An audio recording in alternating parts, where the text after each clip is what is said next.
is broken until this evening when it'll catch back up to us. So I'd like to welcome everybody to the 19th day of the session, Monday, February 6, 2023. So today in history, February 6, 1899, the Spanish-America War ends.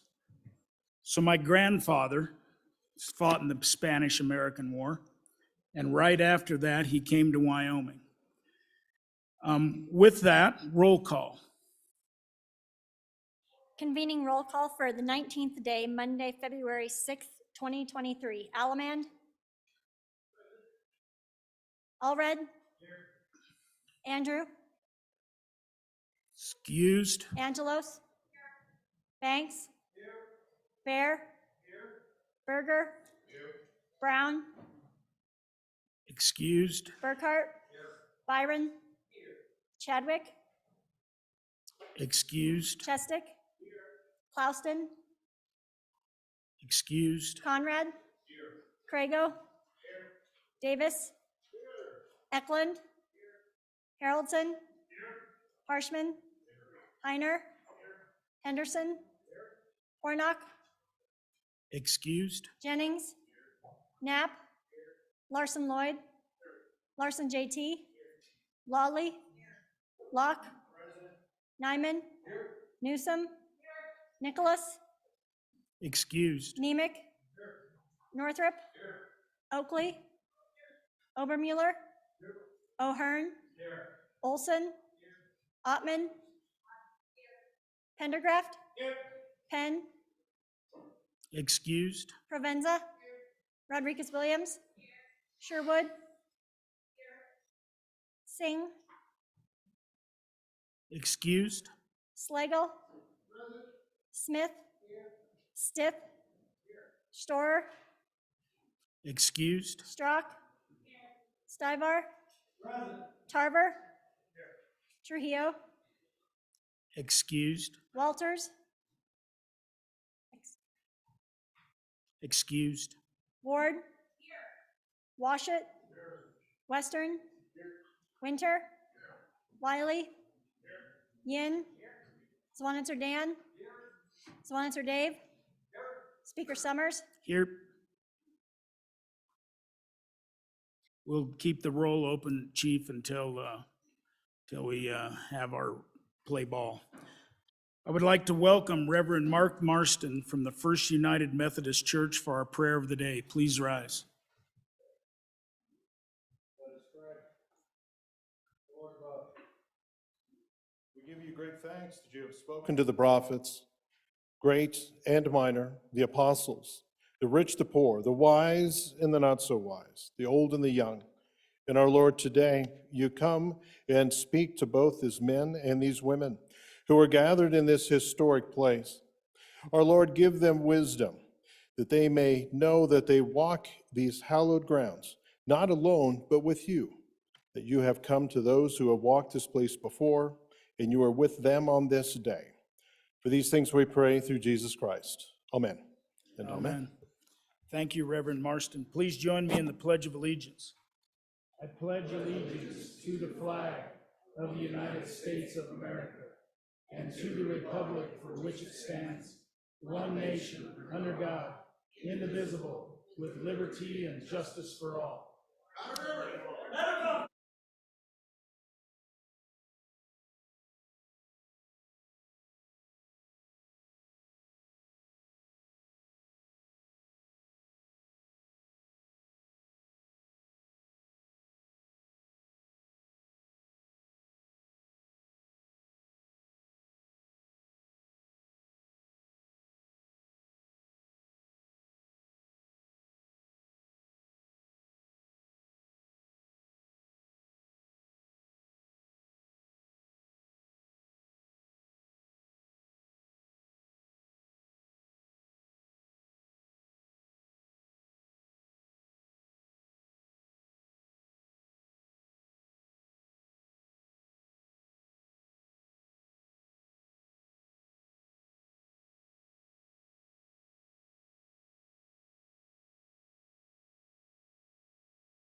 The House will please come to order.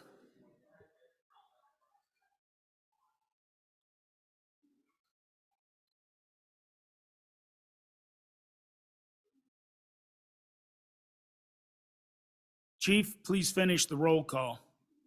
Andrew? Brown? Excused. Chadwick? Clauston? Hornock? Nicholas? Excused. Penn? Singh? Storer? Excused. Trujillo? Walters? Excused. Excused. on Walter. 58 present, 4 excused. Journal Committee report. Your Journal Committee reports that the Journal of February 3rd, 2023 has been read and recommends that it be approved. Representatives Chestick and Ward. We have a special event today, but I don't see the individual here at the moment. So I think I'm going to go to introductions. Oh yeah, privilege. Representative Pendergraft, please. Thank you, Mr. Speaker. Privilege of the floor. Please. Folks, if you look up here on the north side, would like to introduce my uncle, Bill Adsett. Bill is trustee for School District Number 1 out of Sheridan.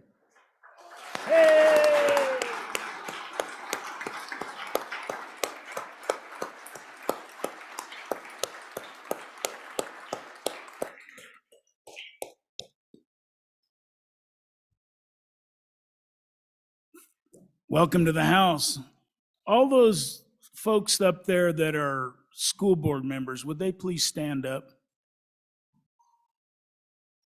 I'd like to take this opportunity to thank the school boards all across Wyoming for doing the hard job of educating our children in this state, and for all the time you put into it and the little thanks you get. So rock on, school boards.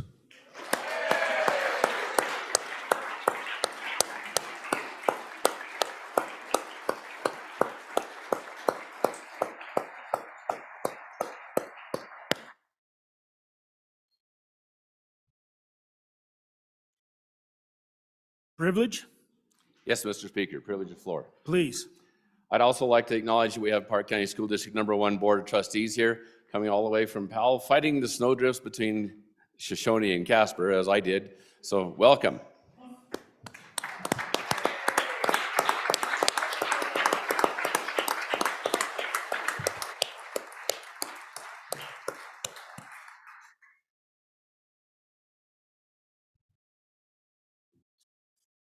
Anybody else for a privilege? Okay, we're at that order of business of Senate files on first reading. The first Senate file for our consideration is Senate File 31. Senate File 31, sponsored by Judiciary.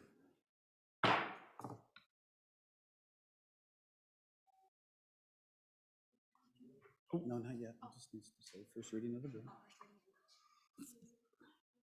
It's not what it's, oh yeah, first reading of the bill. Maybe that would help, huh? I'm trying to just get the pace going up. First reading of the bill.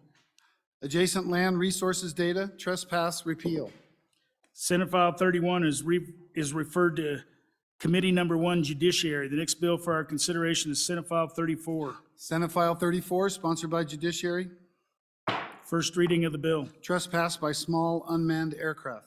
Senate File 34 is referred to Committee Number 1 Judiciary. The next bill for our consideration is Senate File 57. Senate File 57, sponsored by Appropriations.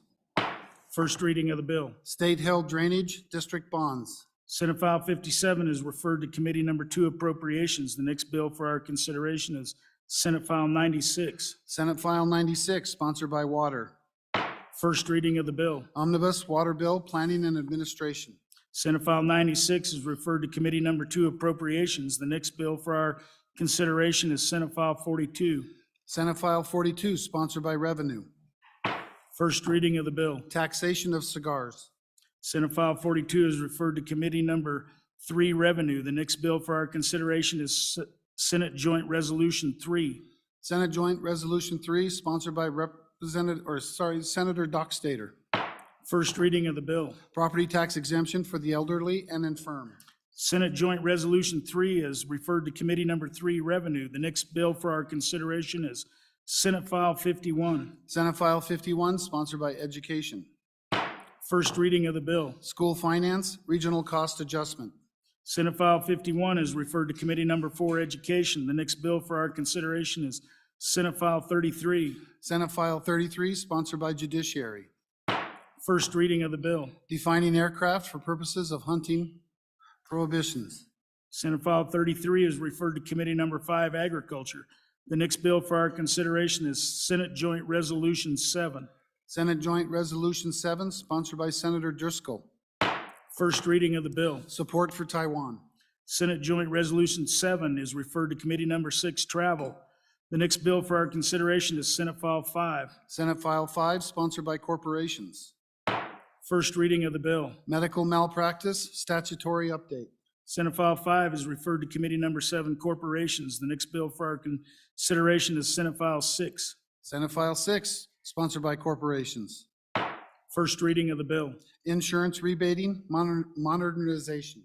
Senate File 6 is referred to Committee Number 7, Corporations. The next bill for our consideration is Senate File 15. Senate File 15, sponsored by Transportation. First reading of the bill. Military leave for state employees. Senate File 15 is referred to Committee Number 8, Transportation. The next bill for our consideration is Senate File 17. Senate File 17, sponsored by Transportation. First reading of the bill. Off-road recreational vehicles, safety and insurance. Senate File 17 is referred to Committee Number 8, Transportation. The next bill for our consideration is Senate File 176. Senate File 176, sponsored by Senator Driscoll. First reading of the bill. Solid waste disposal districts, consolidation. Senate File 176 is referred to Committee Number 9, Minerals. The next bill for our consideration is Senate File 11. Senate File 11, sponsored by Labor. First reading of the bill. Cancer early detection amendments. Senate File 11 is referred to Committee Number 10, Labor.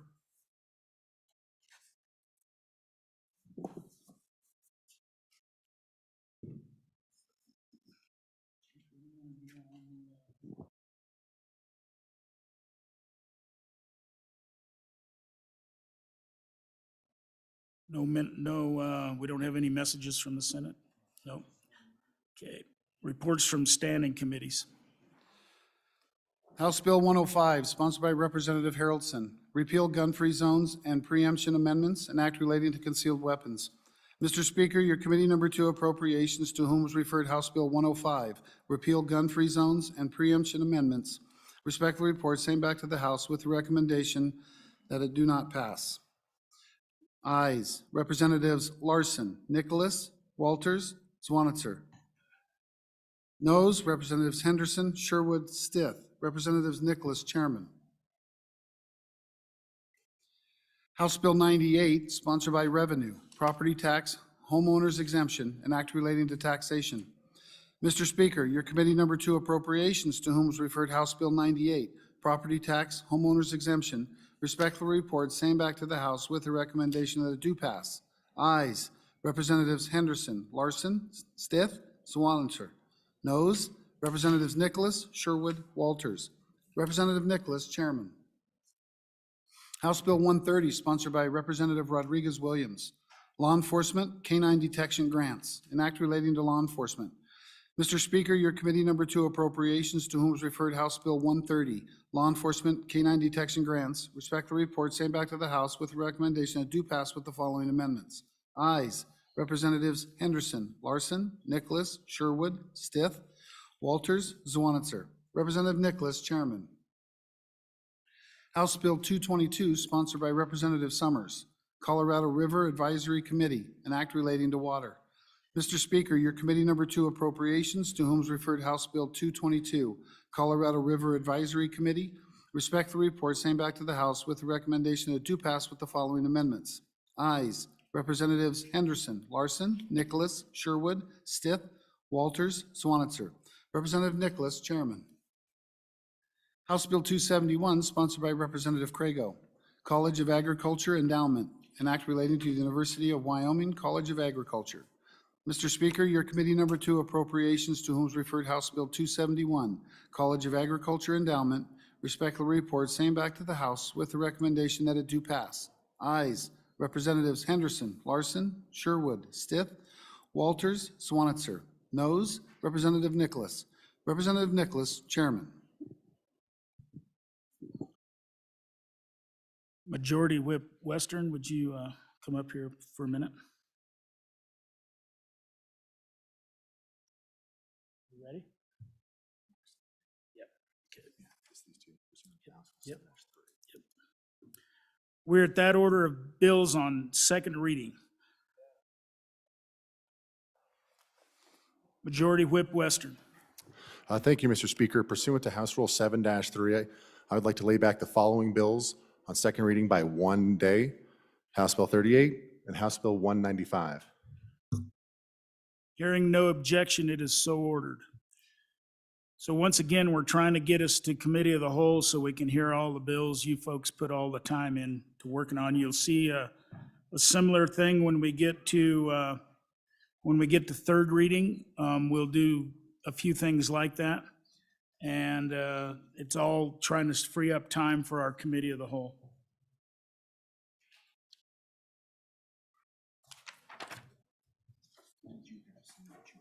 Yep.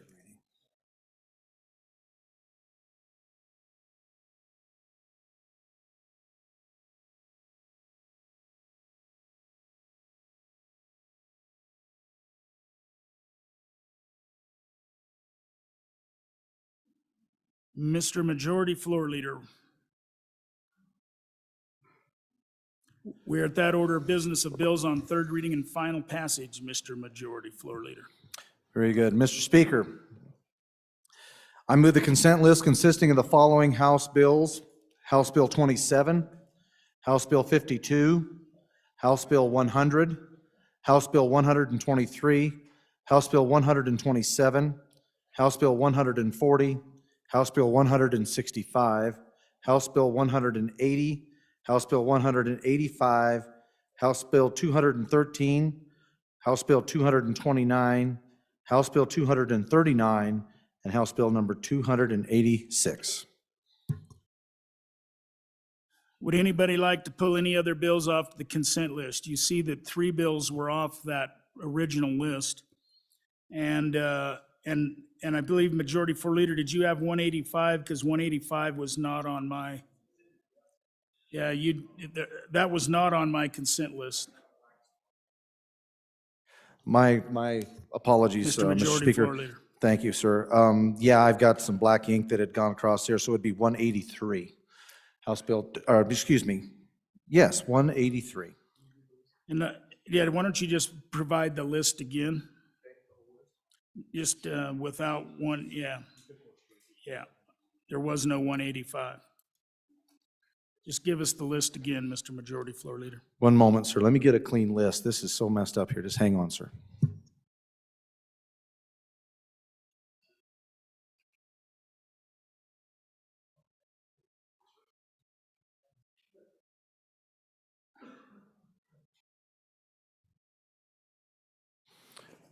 Mr. Speaker, Mr. Majority Floor Leader. I move the third reading consent list consisting of House Bills number 27, 52, 100, 123, 127, 140, 165, 180, 213, 229, 239, and 286. Would anyone like any of these bills removed from the consent list? Will a reading clerk please read the bills on the consent list? House Bill 27, sponsored by School Facilities. School Facilities Consolidated Remediation Schedule, an act relating to the Consolidation School Facility Remediation Schedule for Public Schools, being enacted by the legislature of the state of Wyoming. House Bill 52, sponsored by Management Council, Revisers Bill, an act relating to the revision of statutes and other legislative enactments being enacted by the legislature of the state of Wyoming. House Bill 100, sponsored by Representative Jennings, acquisition value study, an act relating to property tax being enacted by the legislature of the state of Wyoming.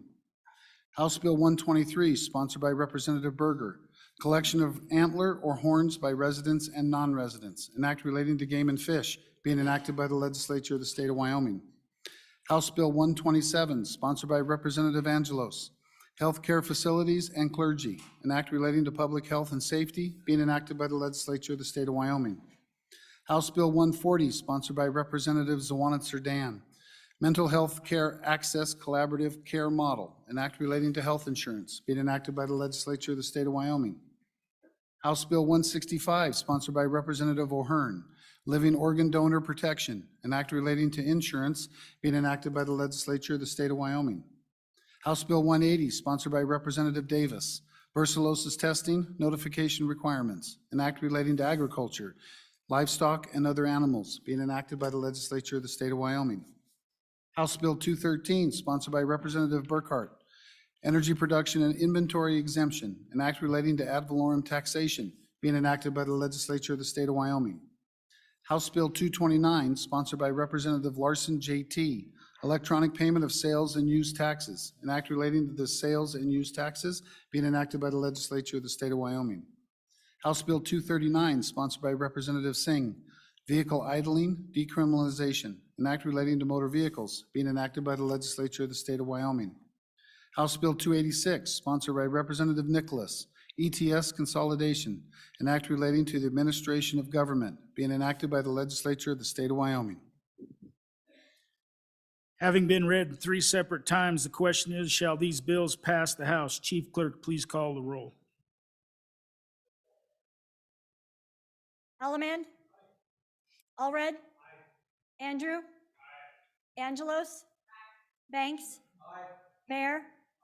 Berger? Brown? Excused. Burkhart? Byron? Chadwick? Chestick? Klauston? Conrad? Crago? Davis? Eklund? Haroldson? Harshman? Heiner? Henderson? Warnock? Jennings? Knapp? Larson Lloyd? Larson J.T.? Lawley? Locke? Nyman? Newsom? Nicholas? Nemec? Northrup? Oakley? Obermueller? O'Hearn? Olson? Ottman? Pendergraft? Penn? Provenza? Rodriguez-Williams? Sherwood? Singh? Slagle? Smith? Stith? Storer? Strock? Stivar? Tarver? Trujillo? Walters? Excused? Ward? Washut? Western? Winter? Wiley? Yin? Zwanitzer Dan? Zwanitzer Dave? Speaker Summers? Aye. Are there any changes? Closing vote? Vote closed.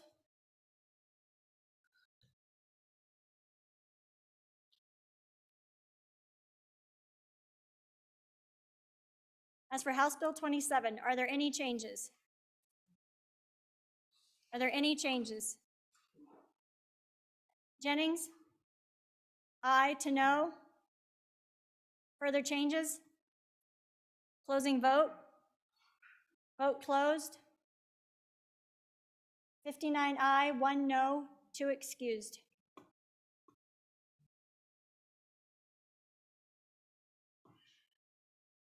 As for House Bill 52, are there any changes? Are there any changes? Closing vote? Vote closed. 60 aye, 2 excused.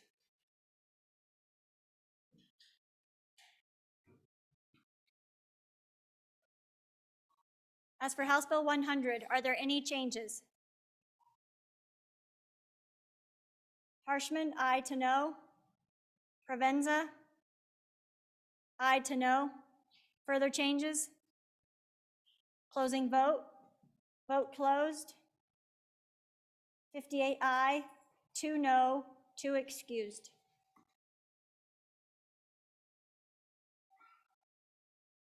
As for House Bill 123, are there any changes? Swanister Dan, aye to no. Sherwood, aye to no. Warnock, aye to no. Smith, aye to no. Slagle, aye to no. Stivar, aye to no. Bear, aye to no.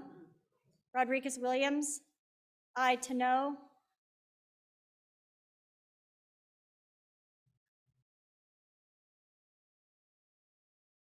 Jennings, aye to no. Knapp, aye to no. Allemand, aye to no. Banks, aye to no. Brown, excused to aye. Penn, aye to no. Further changes? Closing vote. Vote closed. 48 aye, 13 no, 1 excused.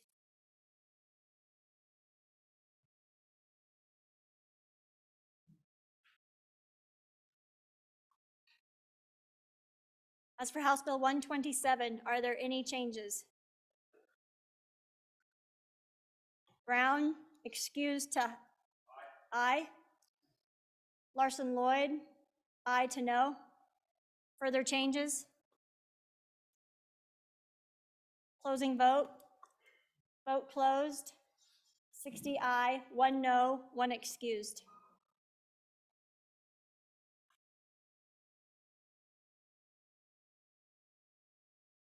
As for House Bill 140, are there any changes?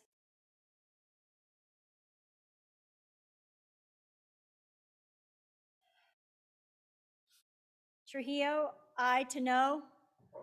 Brown, excused to aye. Locke, aye to no. Pendergraft, aye to no. Allemand, aye to no. Banks, aye to no.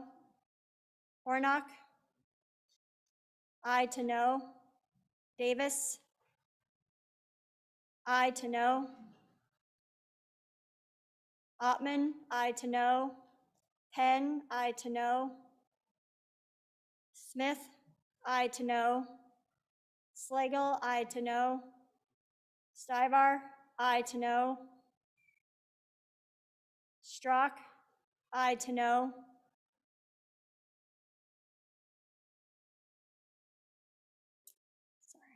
Bear, aye to no. Ward, aye to no. Haroldson, aye to no. Knapp, aye to no. Winter, aye to no. Heiner, aye to no. Jennings, aye to no. Angelos, aye to no. Further changes? Closing vote. Vote closed. 40 aye, 21 no, 1 excused.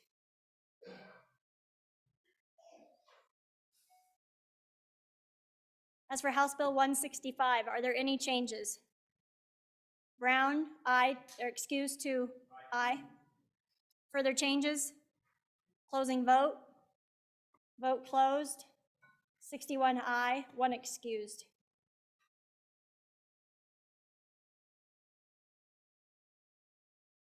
As for House Bill 180, are there any changes? Brown, excused to aye. Are there any changes? Closing vote. Vote closed. 61 aye, 1 excused.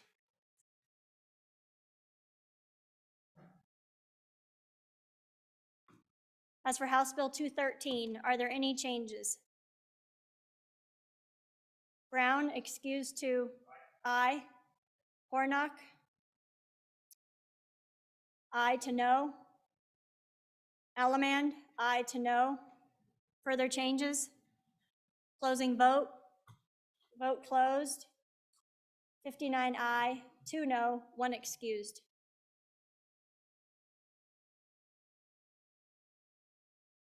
As for House Bill 229, are there any changes? Brown, excused to I. Further changes? Closing vote. Vote closed. 61 aye, 1 excused.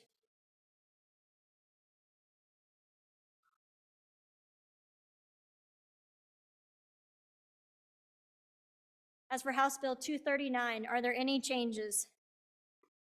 Brown, excused to I. Sir Dave,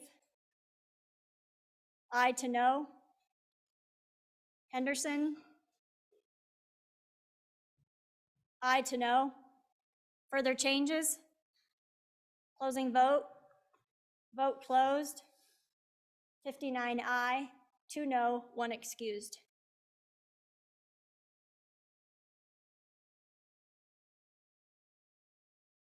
As for House Bill 286, are there any changes? Brown, excused to I. Stiff, I to no. Nyman, I to no. Locke, I to no. Pendergraft, I to no. Allemand, I to no. Trujillo, I to no. Singh, I to no. Penn, I to no. Smith, I to no. Slagle, I to no. Stivar, I to no. Strzok, I to no. Bear, I to no. Ward, I to no. Haroldson, I to no. Angelos, I to no. Rodriguez Williams, I to no. Winter, I to no. Jennings, I to no. Summers, Speaker Summers, I to no. Further changes? Wiley, I to no. Further changes? Closing vote. Vote closed. 40 aye, 21 no, 1 excused. I've got to finish this first, Dave. Having received the affirmative vote of the majority of the members elected to the House, House Bills 27, 52, 100, 123, 127, 140, 165, 180, 213, 229, 239, and 286 have passed the House. Chairman Northrup, Privilege of the floor. please. Thank you, Mr. Speaker. This week is Wyoming School Board's Appreciation Week, and I would like to take this opportunity to thank all the school board members who serve across the state. Would you all please stand? These locally elected representatives devote significant time and energy to Wyoming public schools and ensuring every student benefits from quality education. Please join me in thanking all the locally elected school board members for their work, leadership, and service to the Wyoming students.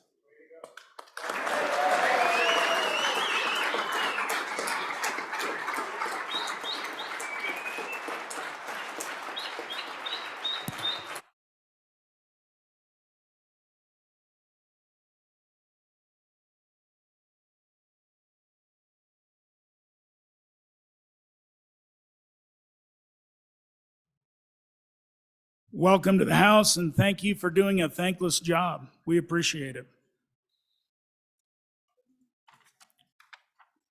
We're gonna have a motion here. Oh, privilege, Representative Haroldson, Thank you, Mr. Speaker. Privilege of the floor. please. So up behind you in the gallery, I have a number of amazing ladies from my church as well as my mother. My mom does serve as a school board member, and these gals came down today to see what we do at the People's House and to pray for us, because how many people know we need that in this process? So if you guys could stand, we are blessed to have them in the house today, and thank you guys so much for coming down.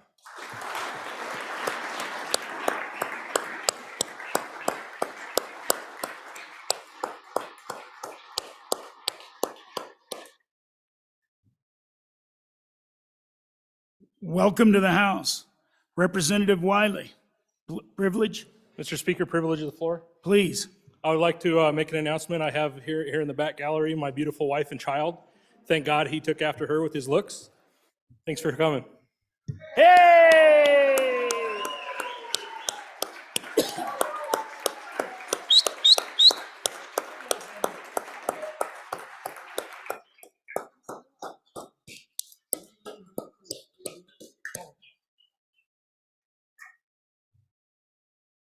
Welcome to the House. Representative Davis, privilege, Mr. Speaker, privilege of the floor. please. I have my school board here from Carbon County School District Number 2. They braved the elements and they are a heck of a board. Hey!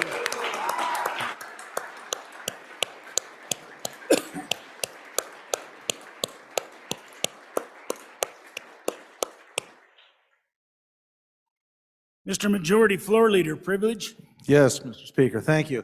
They almost bolted out of here before I could recognize them. Now I have got Weston 7. There he is. There's the chairman, Curtis Rankin. I've got my superintendent running one of the best school districts in the state of Wyoming. And we all know it, don't we? Clark Coberly. So give him a round of applause. And the rest of the board, Justin Mills, Ty Miller, and the rest of the board is here. So thank you, guys.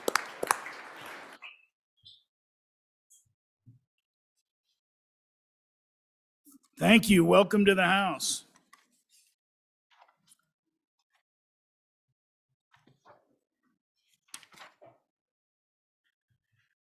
We're at that order of business of bills on third reading and final passage. Mr. Majority Whip, you have a motion for us?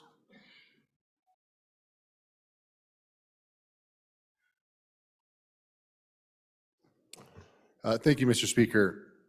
Pursuant to House Rule 7-3, I would like to lay back the following bills on third reading one day.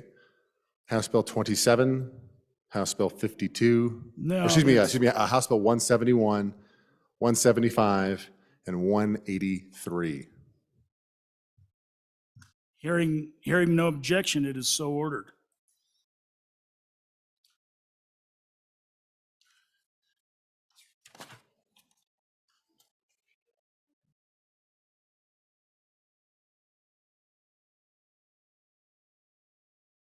I'll wait for my good Majority Floor Leader. Mr. Majority Floor Leader.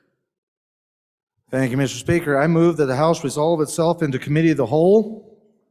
You have heard the motion. All those in favor say aye. Aye. All those opposed, no. Motion carries. Mr. Majority Floor Leader.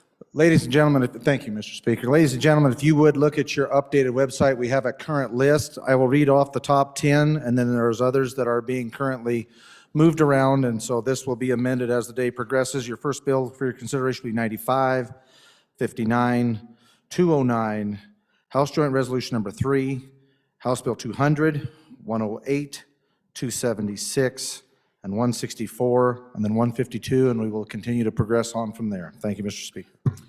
And before I announce the Committee of the Whole Chairman, I just want to remind everybody, this is our last day of Committee of the Whole for House bills. I don't want to stifle debate, but I want to remind you that excess debate will just kill more bills. And with that, excuse me, Chairman Harshman.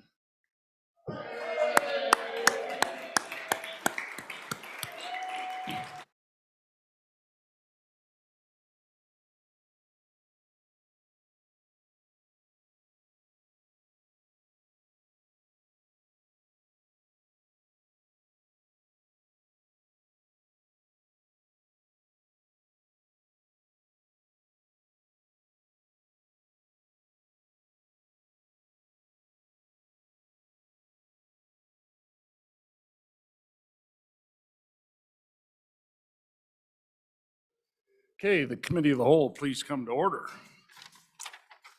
Okay, first bill for our consideration on Committee of the Whole is House Bill 95. House Bill 95, sponsored by Representative Rodriguez Williams, Working Animal Protection Act, an act relating to counties, cities, and towns. Mr. Speaker, your Committee Number 5, Agriculture, State, and Public Lands and Water Resources, to whom is referred House Bill 95, Working Animal Protection Act, respectfully report same back to the House with the recommendation it do pass with the following amendments. Ayes, Representatives Alaman, Allred, Banks, Conrad, Crago, Davis, Eklund, Slagle, Winter. Representative Eklund, Chairman. Chairman Eklund. Mr. Chairman, I move that when the Committee of the Whole rises to report, it do so with the recommendation that House Bill 95 do pass. There is a standing committee amendment, and I will move that also, standing committee, amendment number 1 to standing committee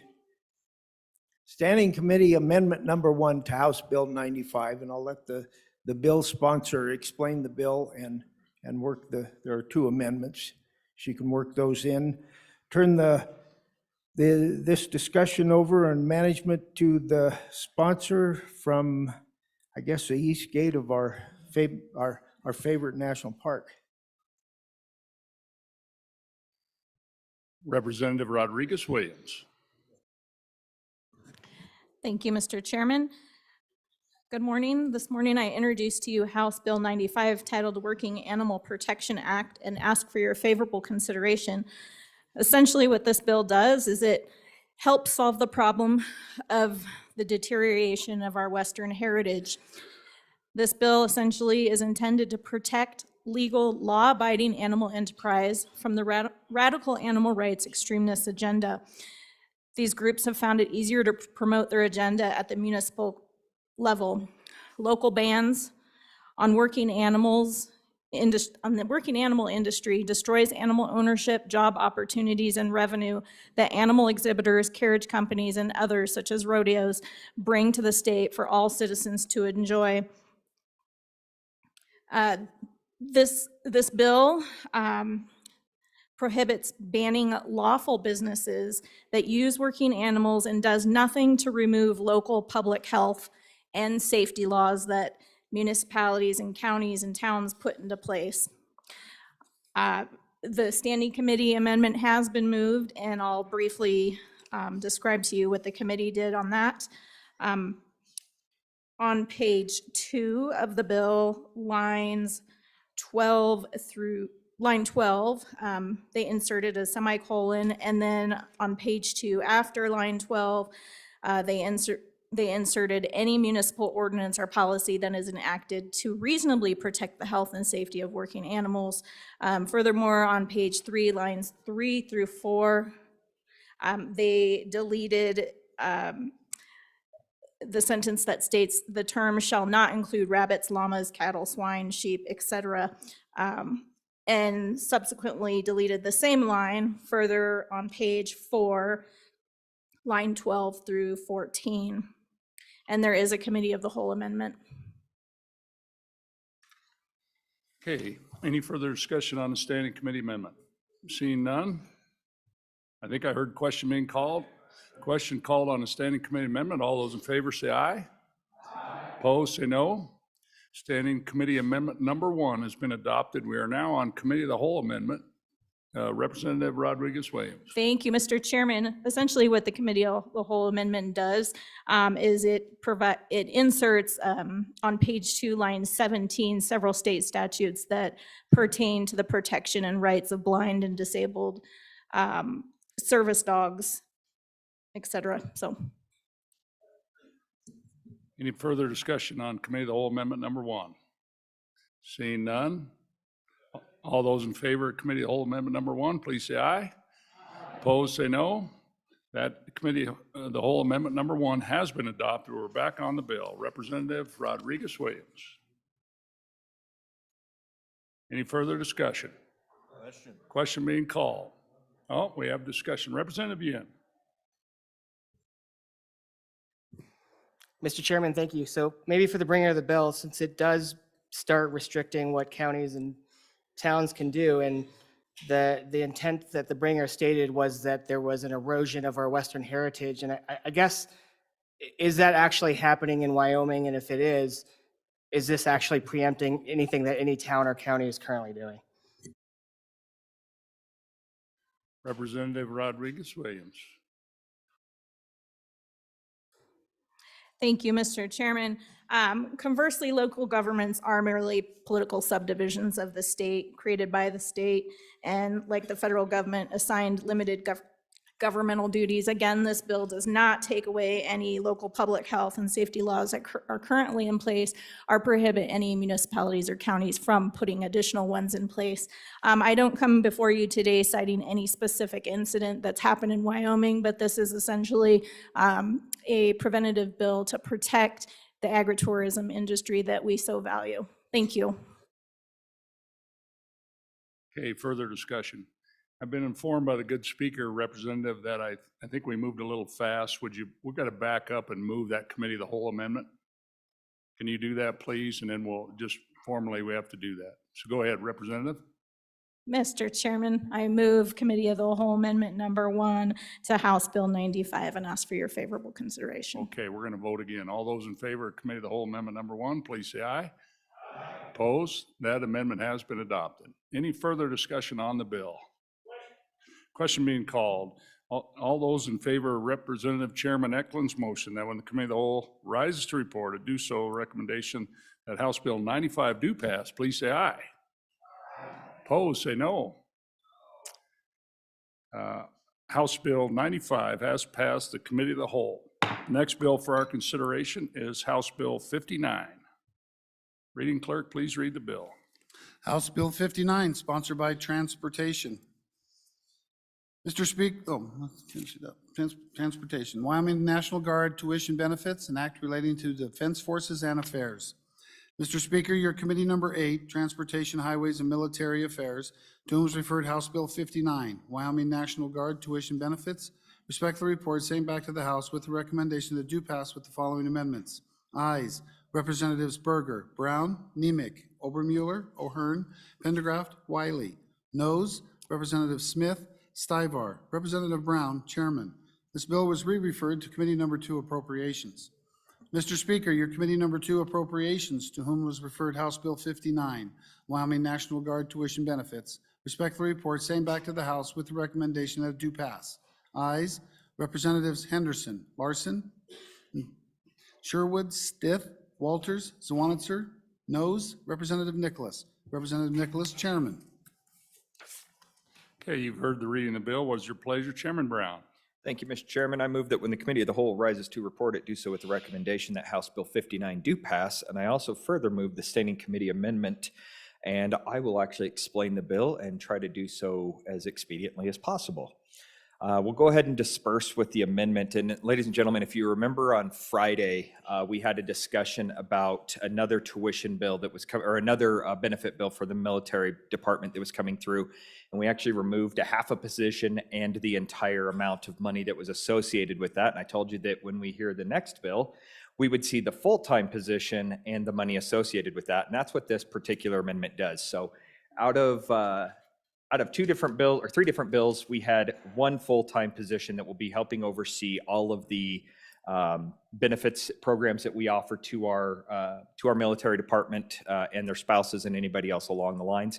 This amendment is cleaning up what we had with a half a FTE as well as all the money in 2 different bills and putting it into this bill and thus making it just a cleaner bill. With that, Mr. Chairman, I'd stand for any questions on the Standing Committee amendment. Any discussion on Standing Committee amendment? Question being called. All those in favor of Standing Committee amendment number 1, please say aye. Opposed, say no. That amendment has been adopted. Back on the bill, Chairman Brown. Thank you, Mr. Chairman. Ladies and gentlemen, what this particular bill is, it's often said that we enlist our service members, but we retain our families. And what that ultimately boils down to is we have a unique opportunity at this point to try to retain some of our current service members in our Guard by offering the benefits that we have offered in this body and the body down the hall to their spouses and or a dependent. And what we're doing with this particular bill is we're trying to incentivize the retention of our current service members. So right now, we're sitting at about 92% full inside of our Army and Air National Guards. So we have some room to not only grow that, and that's the bill that you guys heard last week, but this particular bill is attempting to retain those current service members. And so what this bill does is it offers an incentive to those service members that if they elect to re-enlist for another 4 years, they can then transfer their tuition benefits to a single dependent within their care. And a lot of questions were asked specifically inside the Appropriations Committee as to whether or not, what does this ultimately look like it's going to do for our dependents if we have too many dependents taking this? It's a one-time opportunity. It is the tuition that only goes to our in-state community colleges and the university. And you're actually looking at what we're mainly going to see with this is the spouses using this. So this is a retention opportunity that if they utilize this and they re-enlist for another 4 years, they can transfer that benefit to their spouse and or that one dependent. So that's what this bill is doing. We now have the position in here that will also oversee all of the other tuition benefits and other programs that we have in this. And that's pretty much the extent of the bill, Mr. Chairman. Okay, thank you. Representative Stivar. Thank you, Mr. Chairman. On and against. I mean, we're giving benefits, veterans benefits to spouses. They did not fall under the Uniform Code of Military Justice. We shouldn't be doing this. You know, they want them benefits. They need to sign on the dotted line like every other veteran does. On and against. Further discussion. Representative Pendergraft. Thank you, Mr. Speaker. On and against this bill. I did vote for it in committee, and the reason I did is I wanted to bring it out here and hear a little bit of discussion on it. I have a real problem with this cutting ourselves short down the road. The purpose of the GI Bill, the purpose of these benefits for those that choose to serve is to try to entice them to do that. If we pass that on, for example, to their children, who are very easily recruitable generally, we actually disincentivize them to join up later on. They've already taken advantage of one of the key benefits, as I see it, of being a part of the military. I think we're hurting ourselves in the long run. As for a spouse, again, no would be my preference. I guess if you really twisted my arm and said, God said the two should become one, and I could see where there could be some benefit to them as a couple. But I really think that we're destroying the intent, the original purpose of this, and I would urge a nay vote on the bill. Representative O'Hearn. Thank you, Mr. Chairman. I served for 31 years plus in the Army National Guard. It's a family service. My wife missed she had every birthday, but I was never at them when I was deployed, and missed many anniversaries anyway. To extend this, the soldier will re-up for another 4 to 6 years by allowing his wife to further her degree or their children. On and for this amendment. Further discussion? Anyone else like to discuss? Okay, Chairman Brown. Thank you, Mr. Chairman, former Mr. Squeaker. So the discussion that was brought up was this is a GI Bill and that we're maneuvering all their benefits. That's patently not what we're doing here. This body and the body down the hall have elected in our wisdom, our collective wisdom, to initiate free tuition to a service member. And that service member is within our borders and they serve in our guard. And as the former Lieutenant Colonel here just spoke, this is a service that surrounds the entire family. When these individuals are shipped overseas and they miss birthdays and they miss anniversaries and they miss the births of their children even, that's what we're trying to help with. Now, the biggest thing about this is a retention bonus, right? This is not something we're just giving away for free. This actually does have a cost to it. And that's an additional 4 years of service to our state at the behest of the chief executive downstairs. And so that's a pretty big price to pay, in my opinion. And so we had some young airmen up here just last week, as a matter of fact, and we stood up and we gave them a round of applause, and we said, thank you for your service. This is our opportunity to tell them thank you for your service and thank your family for allowing you to serve, because this is a commitment. This is not just a one and done situation, and once they sign on that dotted line, as one of the former speakers has said, is they should be signing on the dotted line. They in essence are. This is a family commitment. And so what we're doing here is we're trying to retain our current staff members that we're not even 100% filled with the National Guard. And that's what we're trying to do here, is we're trying to retain what we do have and trying to attract the new ones that we still can. And this is one of our biggest issues that we have right now. We're only 92% filled. So let's try to offer up the opportunity here where we can to pay it forward to those that are paying their price of being not at home when we have floods, or when we have anything across this state, or when we fight forest fires. They're the ones that we call on. Let's say thank you to them as well. Okay, further discussion? Further discussion? Question being called. All those, you've heard the motion, all those in favor that when the committee of the whole rises to report, it do so the recommendation that House Bill 59 do pass. All those in favor say aye. Aye. Opposed, say no. No. House Bill 59 has passed the House. Division being called. All those in favor, please stand.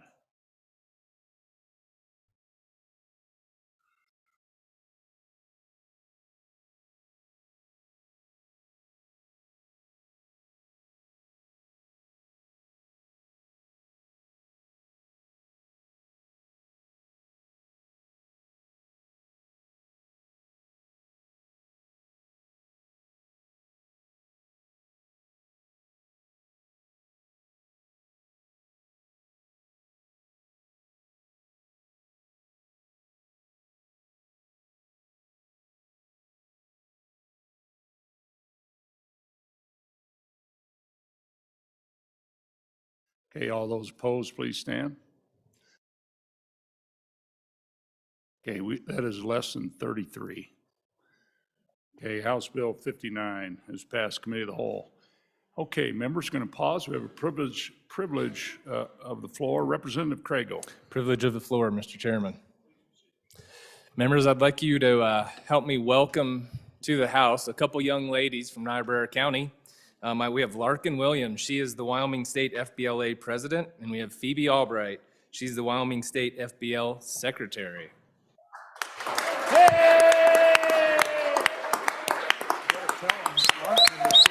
Oh, I'm getting him next.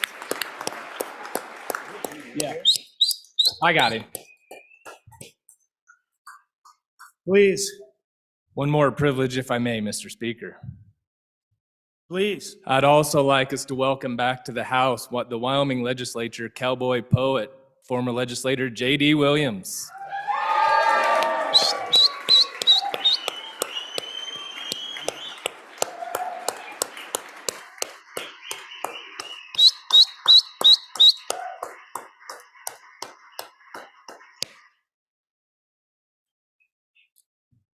Williams is welcome to the House. It is with great honor and privilege to welcome back Senator Cynthia Lummis to the Wyoming Legislature. Prior to being elected to the U.S. Senate, she served 8 years in the U.S. Congress, 14 years in the Wyoming Legislature, and 8 years as the Wyoming State Treasurer. She is currently a member of the Environment and Public Works Committee, Commerce, Science, and Transportation Committee, and the Banking, Housing, and Urban Affairs Committee. Senator Lummis also chairs the Senate Western Caucus and is working to promote and defend the Western way of life. Please help me in welcoming home United States Senator Cynthia Lummis. Hey!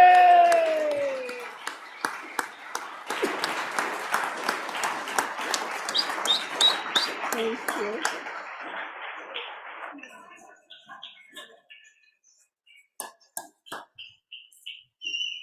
Hello.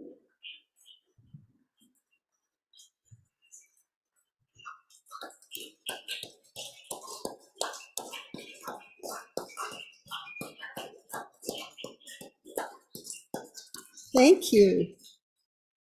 Thank you very much. Mr. Speaker, may I have the privilege of the floor? Please. I served 12 years in this body, and I remember what it's like to be on the last day of Committee of the Whole. I've also seen your list of bills that are still on your Committee of the Whole list, and so I know that you're anxious to get to it.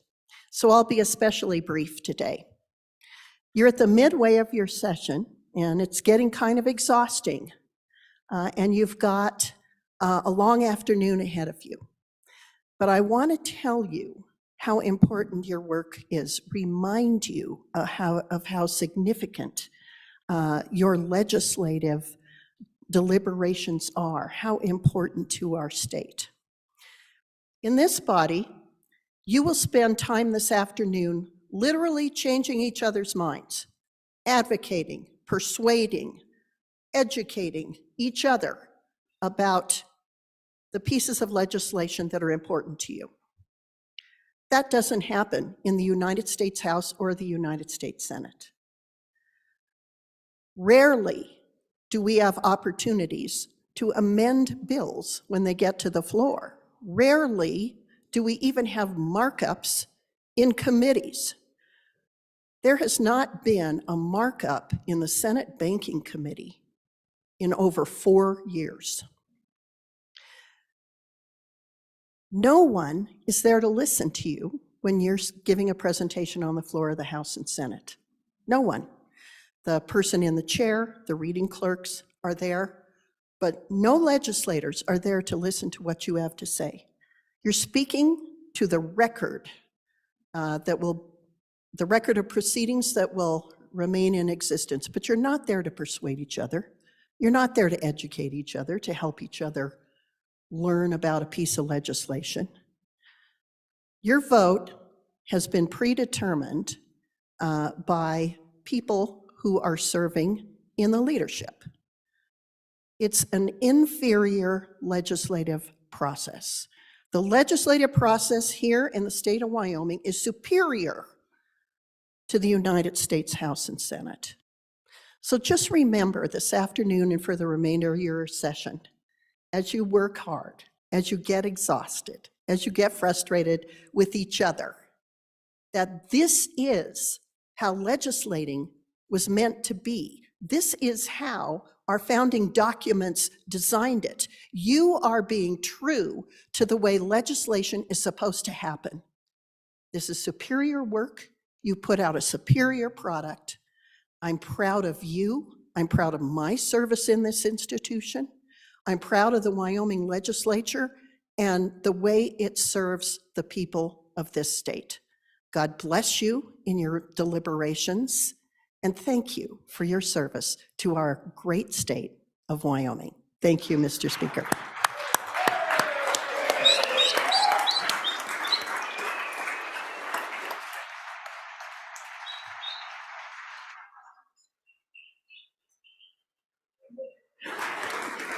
On behalf of the Wyoming legislature, we thank you for your service to Wyoming, and we'd like you to go right down the aisle there and be congratulated by those good folks. Thank you so much for coming.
Thank you. So we need to get to the next bill, but I think we have another committee of the whole. Chairman, are you going to come back up here for? You coming up? All right.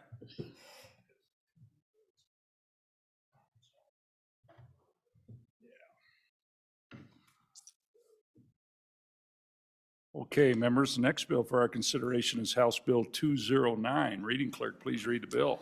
House Bill 209, sponsored by Capital Finance, Hathaway Scholarship Accounts, Transfer, Timing, an act relating to education. Mr. Speaker, your committee number 3 Revenue, to whom is referred House Bill 209, Hathaway Scholarship Accounts, Transfer, Timing, respectfully report same back to the House with the recommendation that it do pass. Ayes, Representatives Bear, Byron, Harshman, Locke, Northrup, Oakley, Storer, Strzok, Swanitzer. Representative Harshman, Chairman. Okay, you've heard the reading of the bill. What's your pleasure, Vice Chair Oakley? Thank you, Mr. Chairman. I move that when the Committee of the Whole rises to report, that it do so with the recommendation that House Bill 209 do pass. And I would turn up no amendments. And I would turn the explanation over to the good representative from my county. Okay, Representative Larson Lloyd. Thank you, Mr. Chairman, and members of the body. This is kind of a cleanup. Well, it is really a cleanup bill. And if you'll turn the bill clear over to the last page, read the first paragraph, it tells you what to do. In the Hathaway Scholarship, we take the revenue that's generated, we put it into an expenditure account. We pay for all of those scholarships. At the end of the fiscal year, any money left in there tips to the reserve account. The reserve account then function as our reserve accounts do, and if it builds up, then it tips into the corpus. The problem is the tipping time. We tip it in June, and so then oft times we don't have enough money to pay the fall scholarships. So what this is doing is just going to move the date for when the excess in that account tips from June until October. That way, the expenditure account doesn't have to come back and borrow from the reserve account from time to time. It'll get it through to that October date. Mr. Chairman, with that, I'd ask for a question. Okay, any discussion?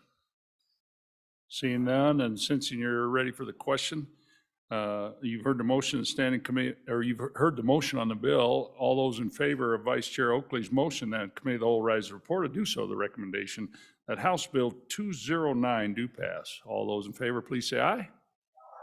Opposed, say no. House Bill 209 has passed Committee of the Whole. Next bill for our consideration is House Joint Resolution 3. Reading clerk, please read the bill. House Joint Resolution 3, sponsored by Representative Winter.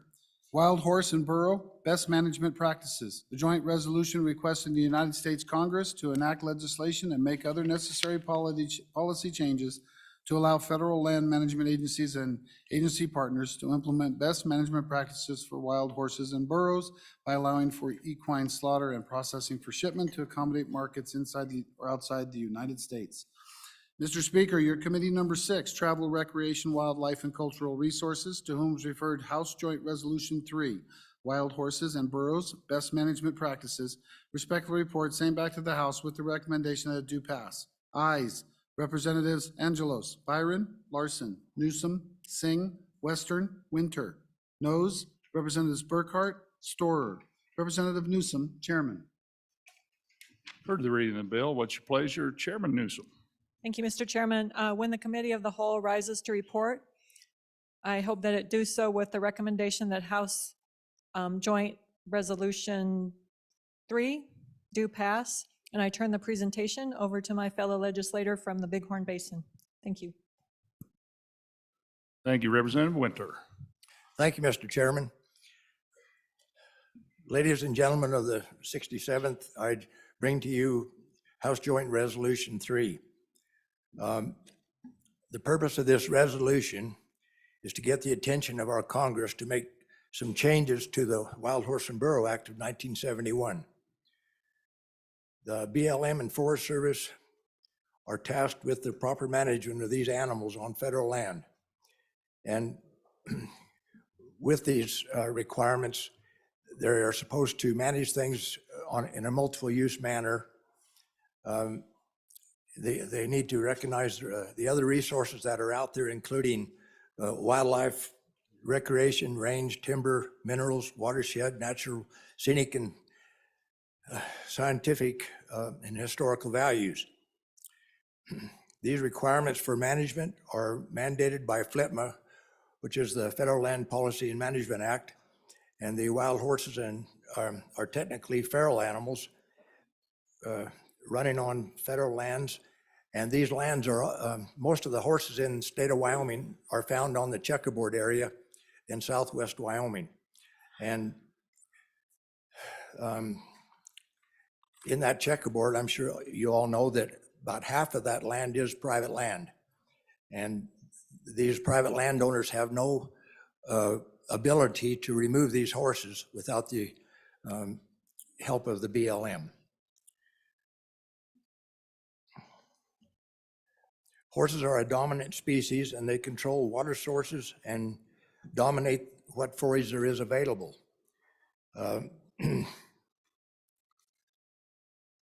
These responsible agencies, BLM and Forest Service, are charged with the inventory of these species to determine the proper AMLs.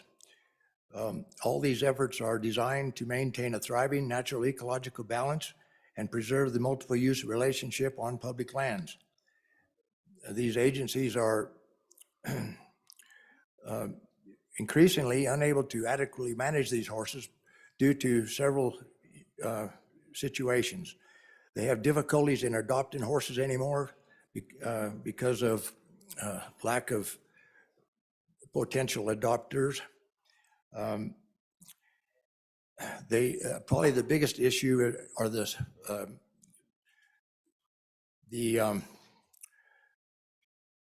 legal actions that are taken against these agencies when they propose a gather. And the next thing that's really hampering this whole effort is the fact that these horses cannot be slaughtered for meat. And we used to have a horse slaughter plant in North Platte, Nebraska, and it worked very well. We've been shipping horses, and not the wild horses, but just local horses, to Canada and Mexico. And Canada has just closed their facility up there, so we're stuck with very little options, or very few options.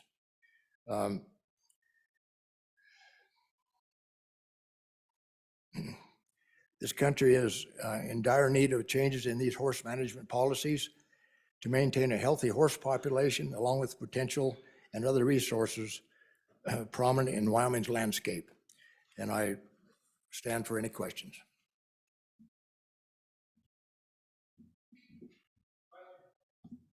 Okay, further discussion, Representative Davis.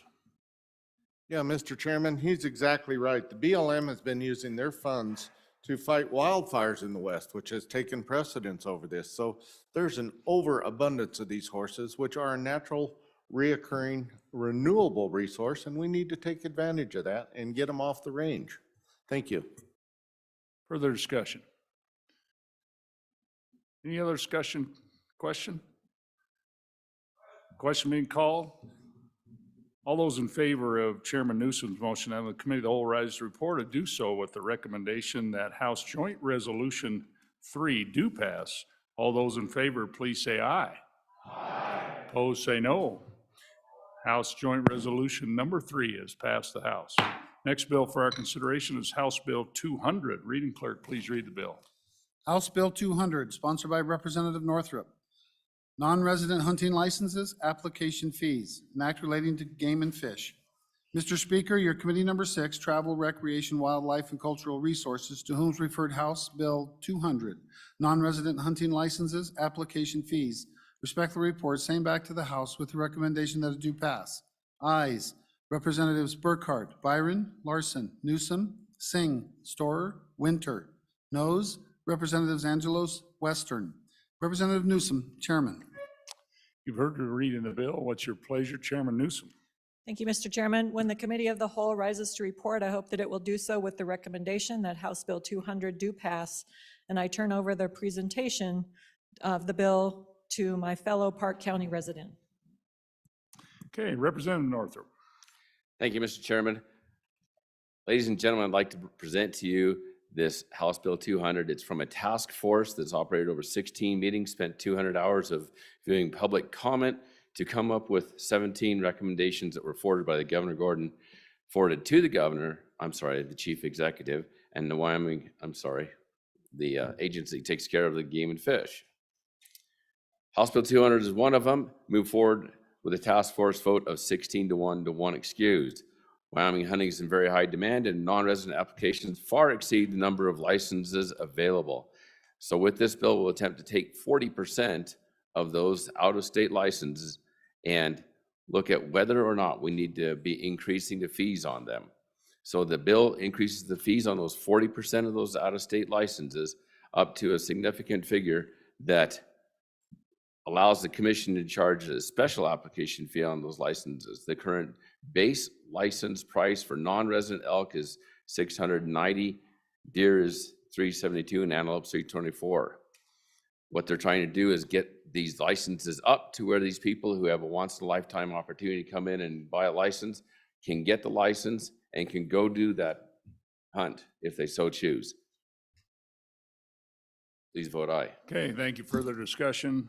Mr. Speaker. Mr. Chairman, thank you. Honor and support of the bill.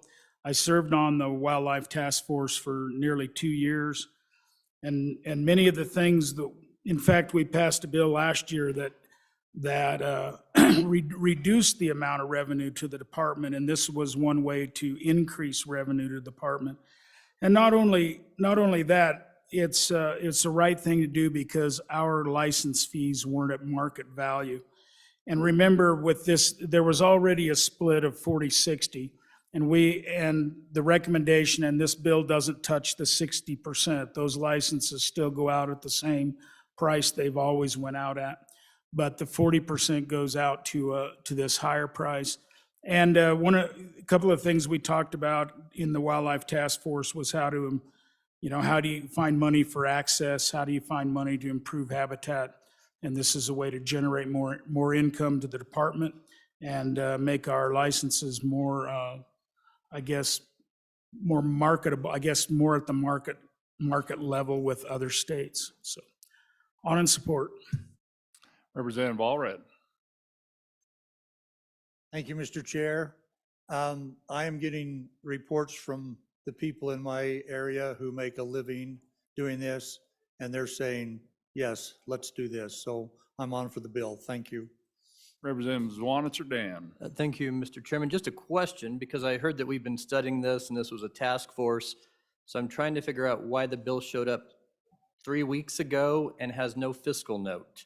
And so I guess I'm wondering from the sponsors of the bill if they could provide what the impact is to the agency and to our state by taking this step, because it looks like there's no fiscal note for jumping some of these fees more than double in 1 year. So any other additional information on what the impact is would be great. Representative Winters. Thank you, Mr. Chairman.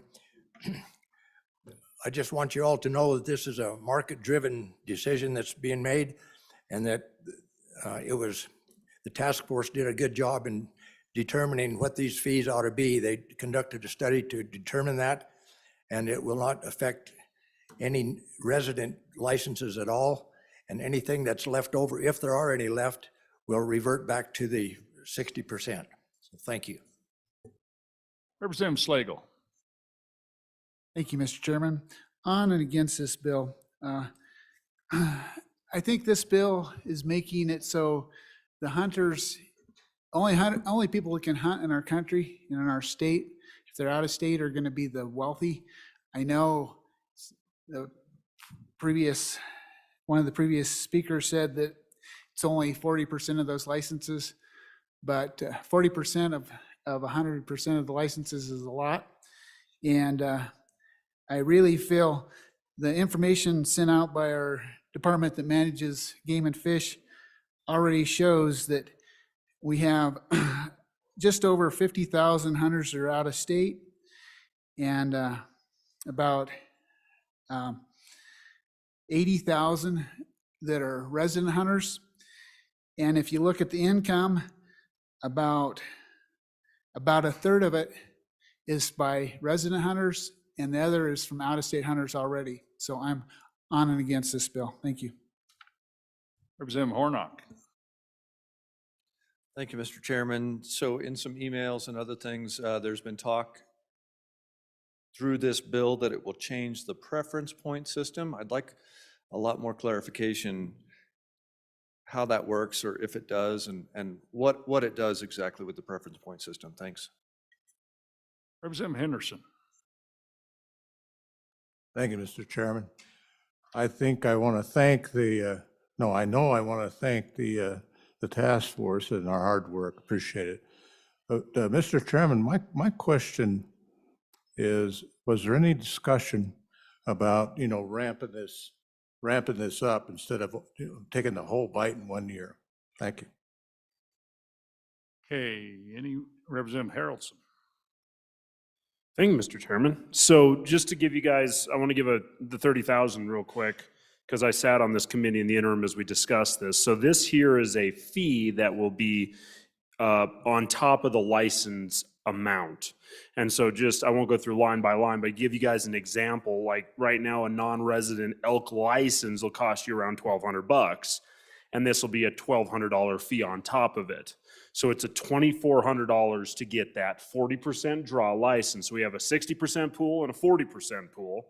The 60% pool will stay at the $1,200 license amount plus the fee, just the normal fee for application, which I believe is $7, $15, not sure, don't quote me on that, around in that area.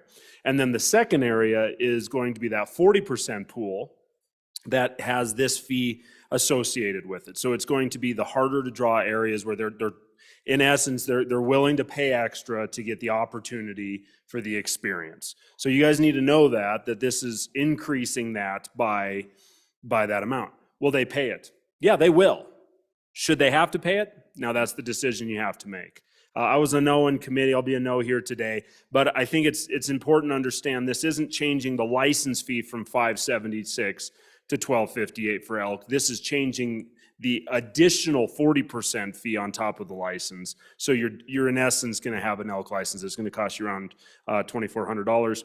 And as far as I know, this does not change the preference points. That was a different one where we talked about a weighted preference. This is just this fee schedule for the 40% group. Thank you. Chairman Northrup. Thank you, Mr. Chairman. So let me take it up to the 50,000 foot elevation and talk about where this thing came from. After the task force put it together, the Senate grabbed it and made it into a Senate bill. And unfortunately, since it raises fees, all raising fees has to originate in the House, that it ran up against the constitutionality problem with it. It died in the Senate because of that. It was brought back over to the House to get that constitutionality problem fixed on it. As far as the preference points go, there's no touching of the preference points in this bill, as I understand it. And then the last thing I had, it'll come to me. Thank you. Just a reminder to all of us, our partners down the hall there, we gently refer to them as the body down the hall, not by name. Okay, I'm up to Speaker Summers, I think, to bring us home on this. I think we're all good. Okay, Representative Jennings. Yeah, I was on the committee of this in the interim also, and I was the other no vote. And I think a question that you might want to ask is, a lot of times when we bring these fee increases, we bring up the agency that takes care of these. And the Pittman-Roberts, it would be interesting to talk to the people in the agency and see how much money came back on Pittman-Roberts, because there's a lot of sportsman money that comes back to this agency. Any further discussion? Question being called. All those in favor of Chairman Newsom's motion that when the committee of the whole rise to report, to do so with the recommendation that House Bill number 200 do pass, please say aye. Aye. Those opposed, say no. No. House Bill 200 has passed the committee of the whole. Next bill for our consideration is House Bill 108. Reading clerk, please read the bill. House Bill 108, sponsored by Representative Summers. Sale of THC vaping devices and edibles to minors prohibited, an act relating to children. Mr. Speaker, your committee number 6, Travel, Recreation, Wildlife, and Cultural Resources, to whom is referred House Bill 108, Sale of THC vaping devices and edibles to minors prohibited, respectfully report same back to the House with the recommendation that it do pass with the following amendments. Ayes, Representatives Angelos, Burkhart, Byron, Larson, Newsom, Singh, Storer, Western, Winter. Representative Newsom, Chairman. You've heard the reading of the bill. What's your pleasure, Chairman Newsom? Thank you, Mr. Chairman. When the Committee of the Whole rises to report, I hope it do so with the recommendation that House Bill 108 do pass, and I turn over the presentation of the bill and the amendment to the sponsor. Thank you. Speaker Summers. Mr. Chairman, thank you, and the good chair of TRW may have to hand me that amendment since I don't have it in my hand. So, Mr. Chairman, members of the 67th, I bring you House Bill 108 and ask for your favorable consideration. So you remember several years ago now, we brought up a hemp farming bill. And as a part of that bill, we allowed the legalization basically of hemp THC, less than 0.3% THC, to be used in CBD oil and other products. What we didn't envision at that time was that this would be concentrated into forms that would then be given to our youth. And so this bill makes it illegal to sell edibles and vapes that have any THC in them to a minor. This bill was brought to me by the Sublette County Suicide and Substance Abuse Council. This bill basically prohibits the concentrating of THC products and then selling them to minors. And so if you go into section 1, page 1, we create a new section, new piece of law, 14.3.3010, prohibited sales. Turn on to page 2. Subsection A is the meat of the bill, which is no person or retailer shall sell, permit to sale, offer for sale, give away, or deliver edible products or vaping products to any person under the age of 21. Subsection B is the penalty phase. C is similar. D is basically similar, all part of the fines, and the fines are not to the minor, but the fines are to the seller. They're misdemeanors. And then if you go down to F on page 4, the prohibitions in this section shall not be construed to apply to the sale or dispensing of cannabidiol oil that is not more than 3.3% of THC to a parent or guardian for the use by a parent or guardian's child who is less than 21 years of age. So in other words, it allows the sale to a parent if they want to provide that to their child. And then section 2 is amending current law. Basically, we go into the 1151-102, hemp as an agricultural product. And now it will say, notwithstanding the requirements of this chapter, the possession, purchase, sale, transportation, and use of hemp and hemp products by any person is allowable except as provided in WS 14.3.310, which is that section we just created. And then we go into 14.3.301 definitions. And under edible products, we create a new definition of edible products, which means any product intended for consumption, including but not limited to baked goods, candies, gummies, and liquids that contains tetrahydrocannabinol or a controlled substance listed under 35.7.104D, and then those sections. And then tetrahydrocannabinol, you'd think if I brought the bill, I could pronounce it right, but I can't, is A, the psychoactive component of the cannabis plant, B, Delta-8, which is the product you hear so much about that our substance abuse folks and mental health folks are worried about. And then this is where the standing committee amendment comes in. And the standing committee amendment puts in a C, any synthetic isomer that is a tetrahydrocannabinol analog. Obviously, this stuff can be synthetic as well. And so, Mr. Chairman, I think at this time, if I would do debate on the standing committee amendment, if there's no debate, a question on it. Any more discussion on the standing committee amendment? Seeing none, question called. All those in favor of standing committee amendment number 1, please say aye. Aye. All those opposed, say no. That amendment has been adopted. We're back on the bill. Speaker Summers? Mr. Chairman, thank you. And basically, that's the bill. You know, the rest is just kind of the cleanup piece, vaping products. It defines that. You can read that. So with that, I would stand for any questions. Okay, Chairman Washut. Thank you, Mr. Chairman. I'm hearing from our school resource officers in our county that the big issue is young people coming to school intoxicated on the Delta 8 and Delta 10 variants. My question is the language that you can't pronounce sufficient to include those derivative products? Speaker Summers. Mr. Chairman, thank you. And so I think that will be the debate as we go all the way through the legislature with this, and maybe we have to tighten that up. So that's the reason the standing committee amendment was brought.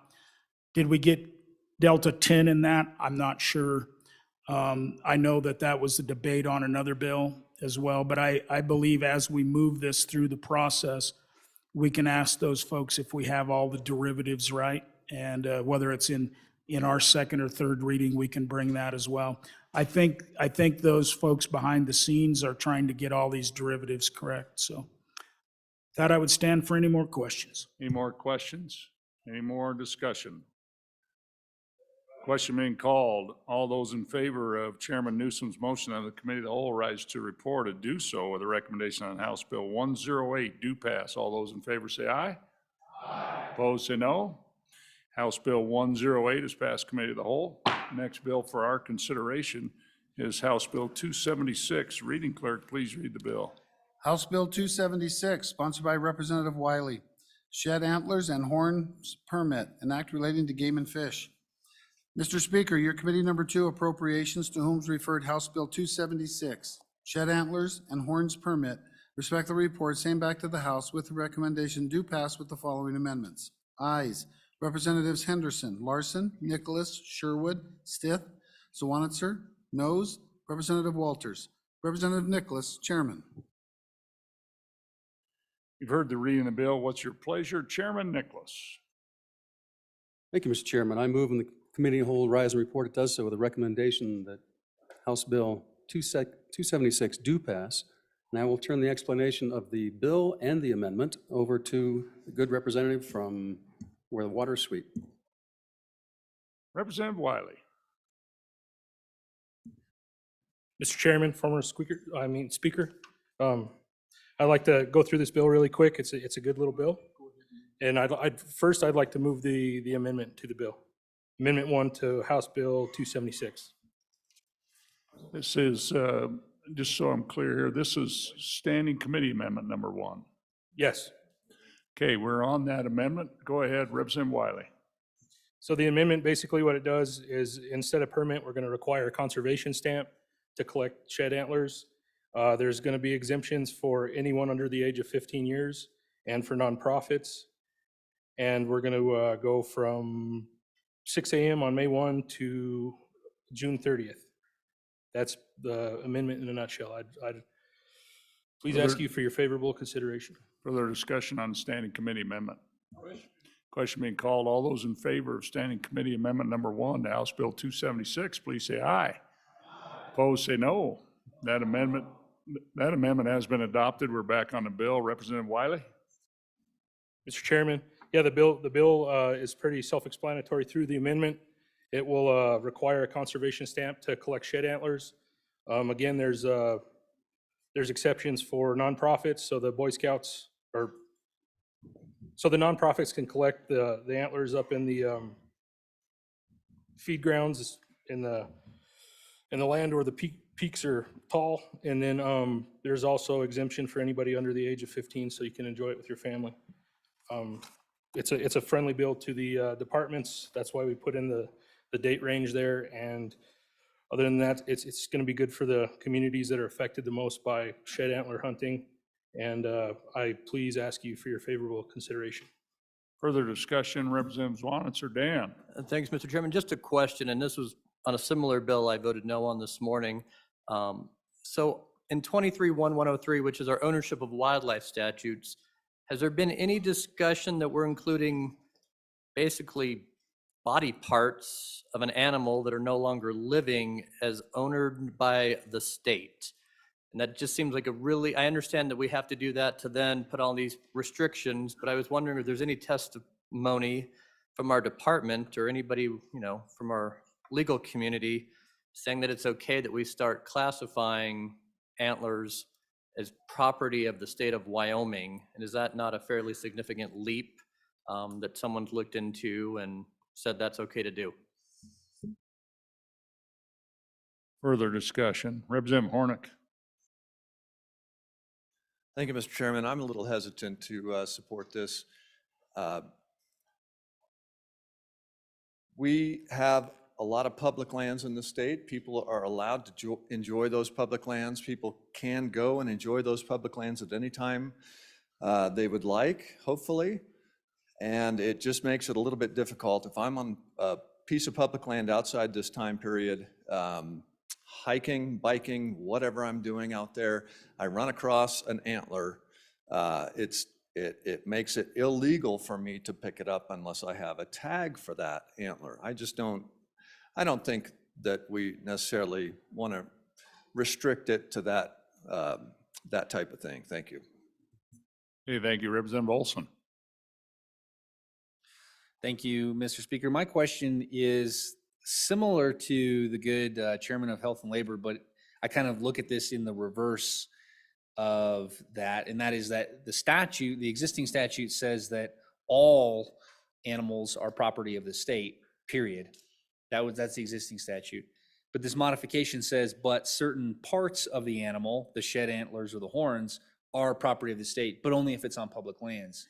So I find that interesting, and my question is, why does it have to be on, I guess I don't understand why it has to be on public lands when all wildlife is considered property of this state under the existing statute, whether they're on public lands or not. Speaker Summers. Mr. Chairman, thank you. On in support of the bill. As far as whether the horn is or isn't and why it is or isn't, I think that's why we're having this debate.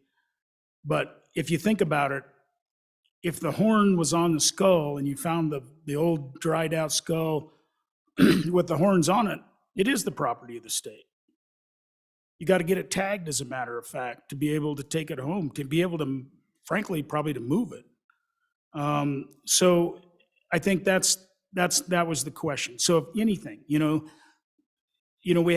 think the good chairman that brought, what did we have a bill all about the parts that are hit by a truck, right? And whether you can own those parts or not, because Game and Fish, in fact, could own that animal. And so I think this is just a clarification. As it relates to private versus public, the reason I believe that it's in this bill, certainly the reason it was in another bill, was to avoid that fight over who owns that horn. So in the past, the horn has always been owned by the private landowner. The discussion's always been about, if you're on public land, who owned that horn. And so we can bifurcate that. If you don't want to bifurcate it, we don't have to, but you certainly can. And it was really to address, I believe the bringer, and he'll talk to it, but it's really to address kind of the influx of horn hunting that's occurring on public land, primarily in western Wyoming in our neighborhood. And I don't know if he got into the whole map thing. I haven't read the bill in detail, but there is even there's only one side of the state that can even have a horn hunting season. And then even within that side of the state, the western side, there's only a specific area of that they actually have a season on. And so I would assume that the private versus public is just simply to avoid that fight. So thank you. Representative Slagle. Thank you, Mr. Chair. Members of the 67th, I'm on and against this bill. And my reason is, many of us that are freshmen here got elected because we promised to reduce government overreach. And I see this as growing government. We're making one more regulation that our landowners, our citizens, and the visitors to our state have to jump through. And I think it's unnecessary. Please vote no. Thank you. Okay, further discussion. Representative Pendergraft. Thank you, Mr. Speaker. I'm on and against this bill. I grew up here out of Shell. And half of what we did during the year, my brother and I, was to go around and look for sheds. And we found some of them that were pretty fresh, but a lot of what we picked up had just been laying there rotting. We found a certain amount of joy in that. We built this little tower by the house of all the things that we had found. I guess I would have to employ the "that's the way it's always been" rule. But if this stuff does belong to the state, what good does it do if it just lays out there and rots? Anybody that comes along ought to be able to pick it up and make some use of it. Against the bill. Representative Jennings. Thank you, Mr. Chairman. So members, I'd ask you to look up in the South Gallery. That's who we're talking about. They're walking along on a mountain hike or out in a pasture, and they see this thing that we now have declared state property that's not doing the state anything. And then on top of that, we're putting an exemption in here. So unless they want to go back and join the Club of Boys, then we're going to write them a ticket just because they were lucky enough to find something there. I want those young people up there to walk out there and see nature as it is and not worry about one of our good law enforcement officers writing them the tickets. That'd probably take quite a few of their lunch money. We wouldn't want to do that. So on and against this amendment. Okay, Representative Wiley. Mr. Speaker, thank you. One thing, kids, don't worry about it. You're under 15. I see most of you. You pick up all you want. Another thing, I appreciate the concerns that you guys took, and that's why I've addressed some of this in this amendment. The time that you have to have it, if you look at the amendment when it comes around, is between 6 a.m. May 1, when it opens in the parts that have a season already, to June 30th, and those are the high impact times. So in my neck of the woods, we get inundated, especially folks that come across our borders. And it's a huge issue. They put a strain on all the facilities, they put a strain on public and private land. That's why this is being brought. So any other time, you can walk around, you can collect something, you're not gonna be ticketed for that. This is only for right there in the beginning when we have these high impact times and stuff. Any other time, it's free and clear, and you can collect these sheds. Thank you. Okay, any further discussion? Sensing, Representative Jennings. Thank you, Mr. Chairman. So kids, you'd have a reprieve for a few years. Be careful on when you turn 15 and one day. Any further discussion? Okay, question being called. All those in favor of Chairman Nicholas's motion that when the committee of the whole rise to report to do so with the recommendation that House Bill 276 do pass. All those in favor, please say aye. Those opposed, say no. No. House Bill 276 is passed the House. Division being called. All those in favor, please stand.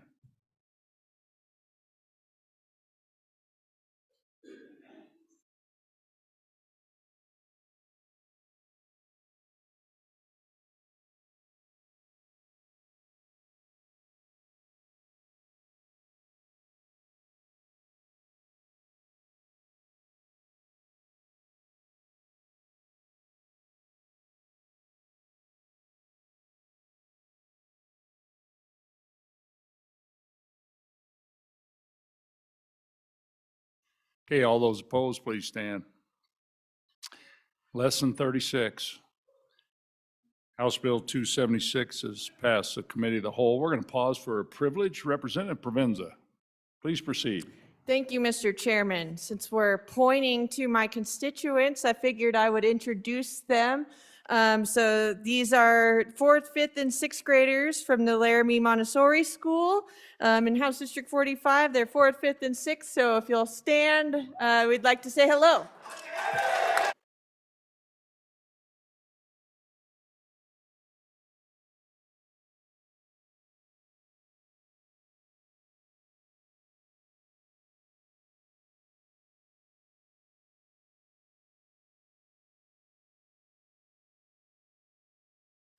Well, welcome to the house. We appreciate you being here today, kids. Welcome to your house. Okay, any other privileges? Okay, next bill for our consideration is House Bill 164. Reading clerk, please read the bill. House Bill 164, sponsored by Representative Zawanitzer Dave. Legal notice publication on websites, an act relating to the publication of legal notices. Mr. Speaker, your committee number 7, Corporations, Elections, and Political Subdivisions, to whom is referred House Bill 164. Legal notice, publication on websites. Respectfully report, same back to the House with the recommendation that it do pass. Ayes, Representatives Chadwick, Haroldson, Harshman, Knapp, Olson, Ottman, Wiley, Yin. Excused, Representative Newsom. Representative Olson, Chairman. You've heard the reading of the bill. What's your pleasure, Chairman Olson?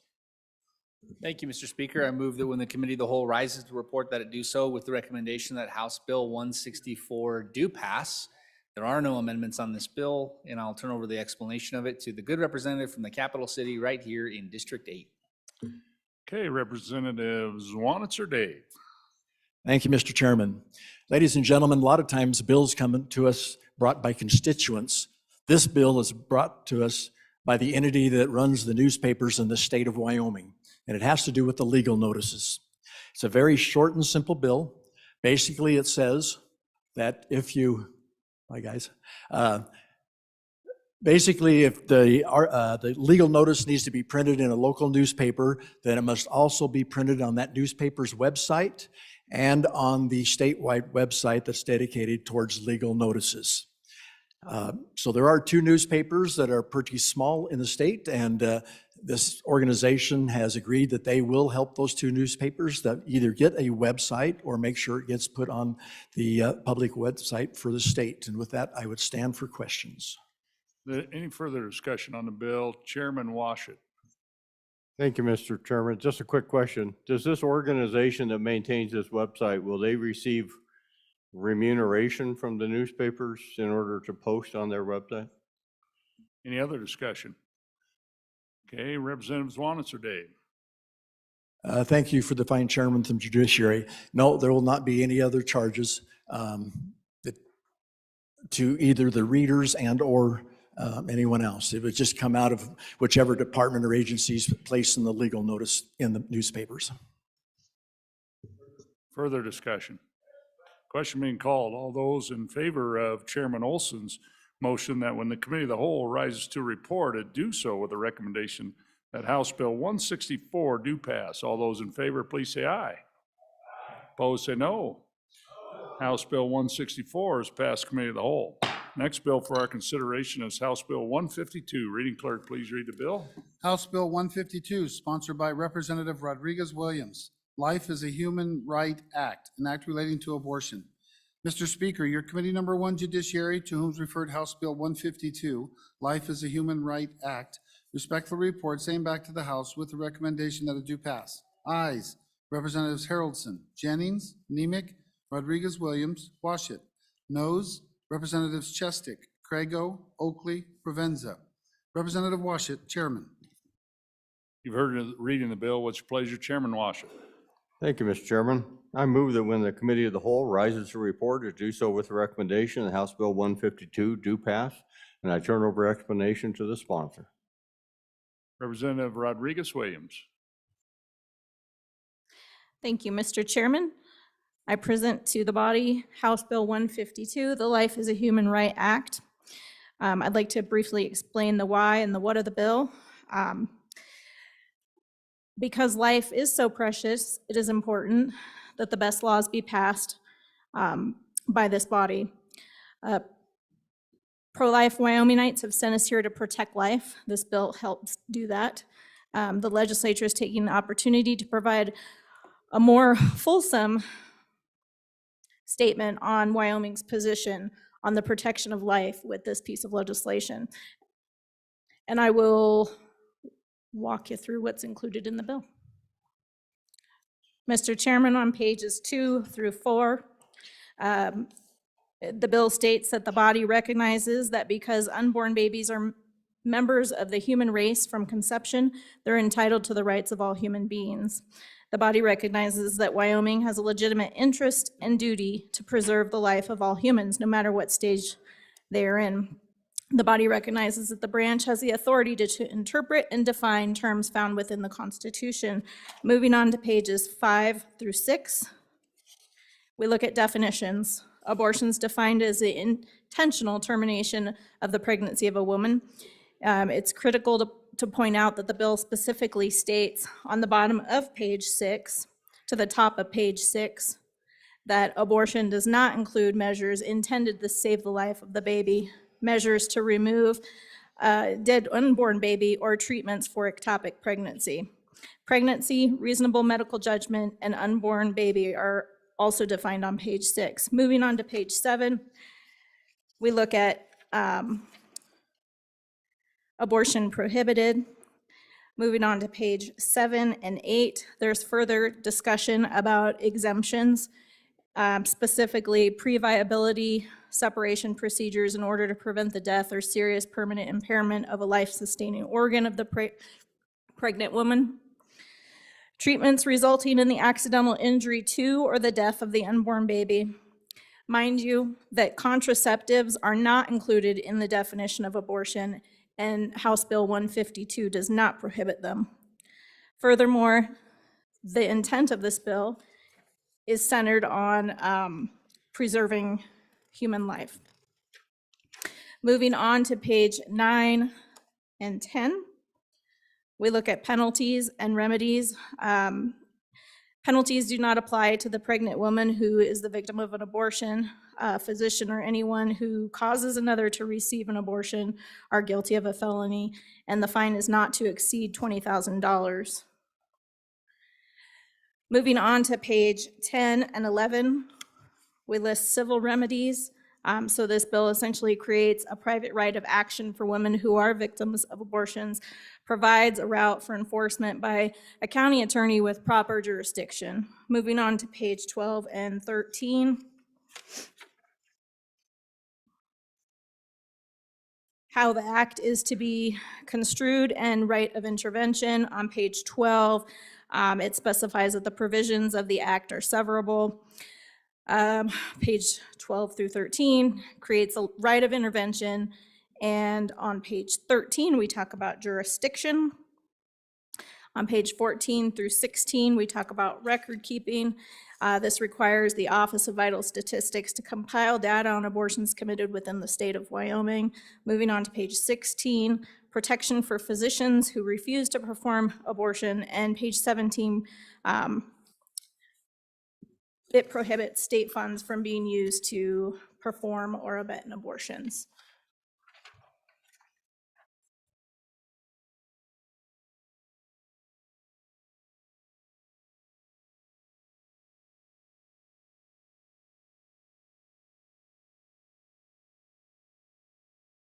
Okay, further discussion? Okay, Representative Larson Lloyd. So a question in this committee of the whole back to the bringer of the bill. Historically, we've, as we've had these conversations in the body, we've had 3 exemptions. One's the life of the mother at risk, which I think you have on page 10. Then we've used rape and incest as the other 2. It appears that that's not been, either it wasn't considered or it was intentionally removed. So if I could get some understanding, because I think that's been pretty consistent over the years, and so just trying to understand the rationale for removing that or not including it. Representative Pendergraft. Thank you, Mr. Chairman. on and for the bill. To me, it kind of comes down to, what is this thing that has been created upon fertilization and conception? If we found this thing inside of an asteroid, front page news all across the world would be extraterrestrial life has been found. It's alive because it has dividing cells and it's a growing thing. It also has DNA. This DNA is separate from the mother or the father's. It has its own individual DNA, and that DNA is human. So if it's alive and it has human DNA, then to me, it would logically follow this is human life. Human life is worth protecting. We get into some really, really dicey stuff when we start talking about the cases of rape and incest. And those are hideous, horrible crimes. But I defy you to show me any crime in our statutes where the punishment is capital punishment upon the child of the person who committed that crime. Thank you. Any further discussion? Representative Henderson, moving to the mic. Thank you, Mr. Chairman. Couple questions. Page 12, line 20 to 23, it talks about notwithstanding. Get some more information on that, why that's in there, and what's notwithstanding about. And the other thing that's of interest is how does this differ from what we've already enacted that's currently under litigation? Further discussion, Representative Nyman. Thank you, Mr. Chairman. Just for one point of clarification brought up by the good representative there, the reasoning behind not having the rape and incest was one of the key points that was brought up in the trigger bill when it was challenged. What they said was that automatically, because of that, it was discriminatory. And it identified that by being conceived in a certain way, allowed the taking of that life, when being conceived in a separate way did not allow it. And they said, which one is human and which one is not, which one is worth protecting, which one does not deserve protection. So immediately it was challenged on the basis of discrimination. That if you're this, we can terminate you. If you're this, you're both human, frankly, you're both human, but because of this way that you were conceived, this is allowable to terminate. This way is not allowable. And so that was the determination. What we're trying to do in this is to take away that argument that there's a discriminatory effort in the trigger law. And that was one of the first things the plaintiff brought up, is actually trying to delineate that and provide that option. But then they also mentioned, well, how did you prove that it was rape or incest? Was it just a declaration? Was there a police report? Was there anything like that? So he said, because of the vagueness and the discriminatory practice, we came back in and we tried to answer those questions. Okay, further discussion. Representative, who's at the mic? Representative Ward. Thank you, Mr. Speaker. I would like to echo and emphasize something that was stated 2 speakers ago, and that is, in no other area of the law do we punish the innocent for the crime of the guilty. Thank you, Mr. Speaker.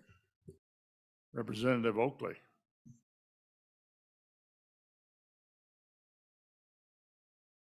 Thank you, Mr. Speaker. On and against the bill.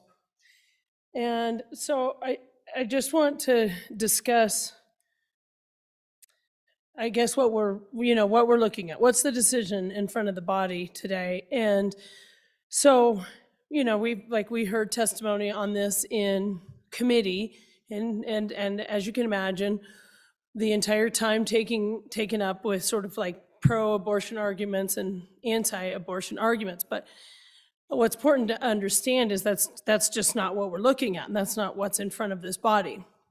Because last year, and so in Wyoming law, we passed a ban on abortion except for, as we've discussed, cases of, rape, incest.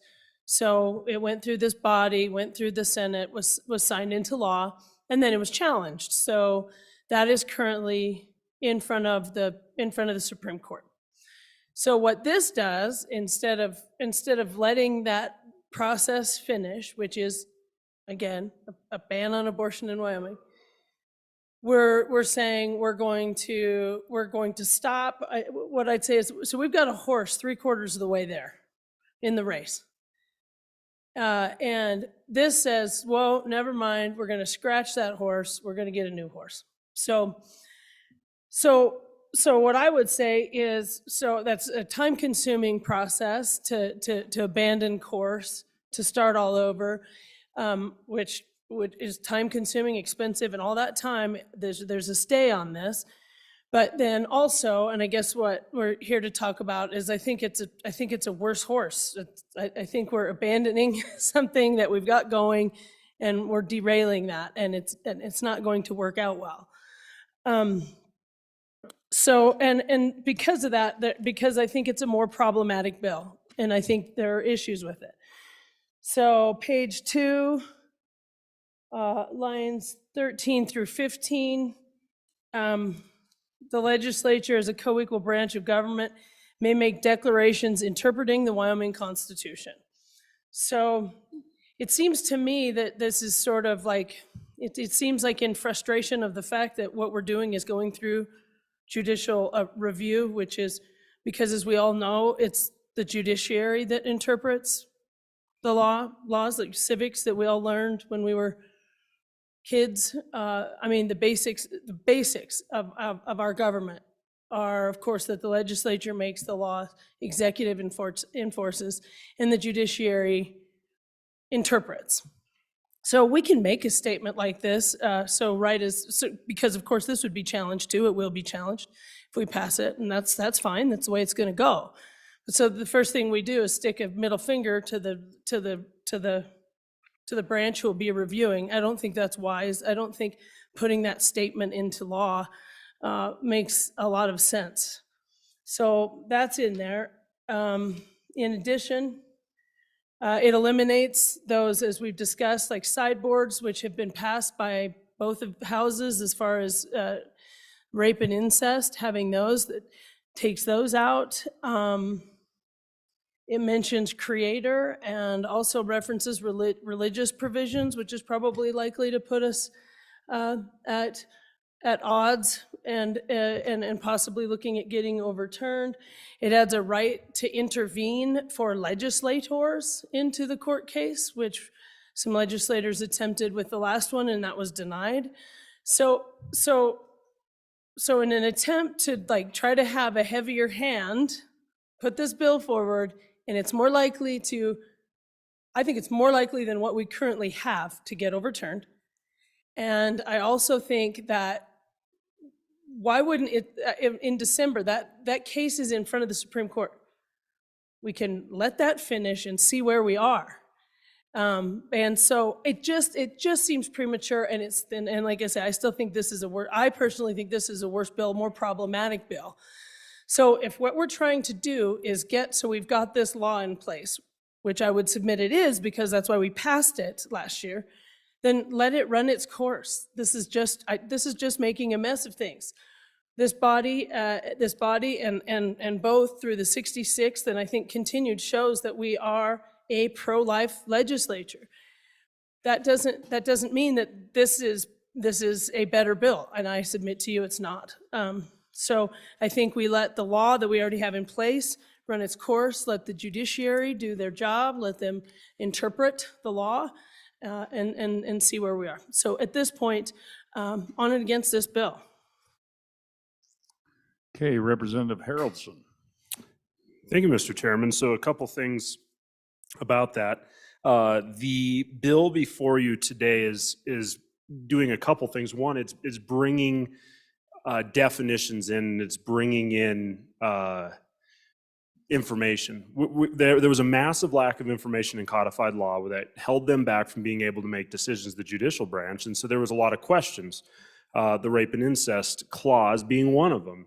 others in the realm of when does life begin. And so we're establishing some of these aspects of like that. Another thing that's important to understand is on page 12, line 11, it says that it is the intent of this legislature that each provision of this act shall operate with equal force and shall be severable, and that in the event that any provision of this act shall be held invalid or unenforceable by a court of competent jurisdiction, the invalid or unenforceable provision shall be deemed severable, and the remaining provisions of this act shall be deemed fully enforceable.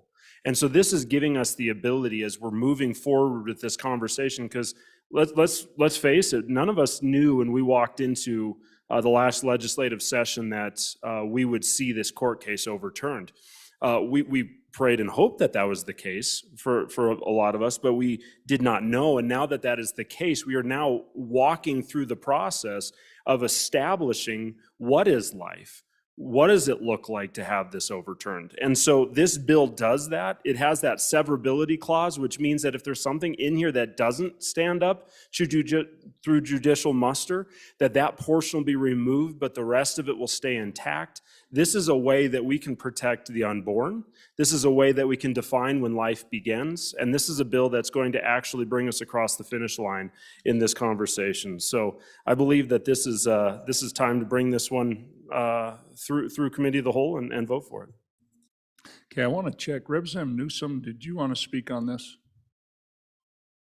Okay. Okay, very good. Representative Henderson is next. Thank you, Mr. Chairman. I apologize to the body for not having these questions ready before, but I might have missed this, but I think we're looking at some of the very important pieces here that we should be looking at. But in the case of rape and incest, there's a lot of stricken language, in my view. I mean, I'm just reading the words. I can read it. But how are we going to take care of those people, particularly those who are victims of incest, for example? And then the other thing is, if you could please, if you haven't, I'm sorry if I missed it, there's a repealer in here. Could you explain the repealer? Thank you. Representative Penn. Thank you, Mr. Chairman. With regards to the reference of the horse in the race, I would say that this isn't scratching the horse that we have in the race. This is an attempt to lighten the load for the next race. We've identified weaknesses because of this court case, and that's helping us bolster and strengthen our weaknesses for the future. Also, I wanted to clarify, it's my understanding that this case was actually denied by the Supreme Court, and it's therefore before the lower court and won't be heard until December on and for this bill. Representative Conrad. Mr. Chairman, thank you. I share with you as a body, I'm pro-life, and nothing nor anything will ever deny that or displace that. And I share with you my opinion and my beliefs. Human life is a sacred gift from God. Additionally, elective abortion or abortion for social convention, or more importantly, convenience, is contrary to the will and commandments of God. I want to ask a question of the good bringer of the bill. Specifically, there was a comment made, do we punish the innocent for the actions that or of the guilty? My question surrounds this. We talk about rape and incest. I'll share with you a story, and many stories I could, but I'll share with you one. When I was on the board of parole, preceding every parole meeting we had a victim's impact hearing. And I can't tell you how many times young ladies, young girls met with us prior to talk about the impact of that incestual rape, either or had upon them. My question then related back to the comment, do we punish the innocent, specifically in this case, that young girl who had nothing to do with the opportunity to say no and became pregnant? Do we continue to punish her for every day that she has to carry a baby in that pregnancy where she was through incest or rape? My question to the body and the good bringer of the bill is it fair to punish a young 13-year-old or 14-year-old who was raped by a father or a neighbor and have them carry the burden and memory of that continually for the whatever many months, 6 or 9 months of that pregnancy? Think about that as we talk about this bill. I support the bill in terms of human life is sacred. Human life, as I mentioned, is a sacred gift from God. But do we punish the innocent who has to, now with this bill, if I understand it correctly, has to carry this child who was impregnated at the young age as an example, 12 or 13 years old, with a daily reminder, not only mentally, but physically as she grows larger in that pregnancy? Is that fair to her? Thank you, Mr. Chairman. Representative Locke. Thank you, Mr. Chairman. We can discuss nuance, and we obviously, that's one of our jobs. I realize that. But one of the things I wanted to say is, but we really have no higher responsibility than to protect life. I mean, our founding documents are very clear on that, and our oath is very clear from that perspective. And when we talk, there's two things about some of these different cases that are being argued. Number one, why do we consider this a pregnancy punishment? But the second thing is, how do we make a decision that says this evil act is okay because of this other evil act? I think we really need to think that through. I'm on and for this bill. I think we need to establish the boundaries of life, and I think we need to stand for it. I believe that's a responsibility of ours. Thank you. Okay, Representative Ward. Thank you, Mr. Chairman. I would like to emphasize that rape and incest are heinous crimes. I personally think those people should be castrated, that we should punish the crime. We should punish the guilty, not the innocent. Rape and incest account for less than 1% of all abortions. I'm not sure why we focus on the exception. But again, should we kill the innocent for the crime of the guilty? Why do we propose killing an innocent baby that had nothing to do with the crime? And I'd like to respond to a speaker who said that one of the branches of government here in Wyoming gave the other branch the middle finger. I think it's quite the opposite. And indeed, we need to spell out to one of those branches what exactly we mean. And we intend to do this with this bill. Thank you. Representative Lawley. Thank you, Mr. Chairman. Labels are labels, and if we're going to use one, I would call myself pro-life, and I have worked in that area for many, many years, and I have the benefit of the history of that movement and how we have gotten to where we are today. And I want to speak to you with suggesting a path forward, because I support aspects of this bill, but I have talked with the bringer of the bill and about some things that do concern me about this bill. And honestly, they concern me from a position of someone who supports life, but feels like there are things in this bill that are counterproductive to, I think, what is the primary intent of the bill, to kind of tighten some gaps, to speak to some places that need to be spoken into. But I do have some concerns, so I'm going to ask you to support the bill out of committee of the whole and see if we can't work on those things, because I think it is that important. And they begin, my concerns begin with some of the findings, and some of which have already been mentioned. I can't support a bill that has a finding in it that I think is against the Constitution. We all swore an oath to the Constitution, and the finding, number one, you see on page 2, I believe, has an intent in it that is contrary to the Constitution in terms of not only the separation of powers, but the enumeration of each branch and what it does. And that concerns me just as a constitutionalist, but it also concerns me because I do think for those of us that care about some of the things in this bill, it is counterproductive. Legislative findings are non-binding on the judicial branch, and they're non-binding, quite frankly, on the executive branch as well. So one might say, well, they're non-binding, so what does it matter? Well, actually, I think that's the opposite way we should think about it. We should think about, because it's non-binding, we need to ask ourselves the question, does it actually help in what we're trying to accomplish? And I think there's several of these legislative findings that I would put in the category of counterproductive. And they don't really help because they are non-binding. And so I have several of those, and I hope to perhaps bring second and third reading amendments as to some of those. So, but again, there's things in the bill I do support. I also have a little bit of concern towards the executive branch concerning in page 12 of the intervener and setting up a precedent that I think is dangerous. It's the executive branch's responsibility enumerated in the Constitution that they are the ones who execute, they defend the laws.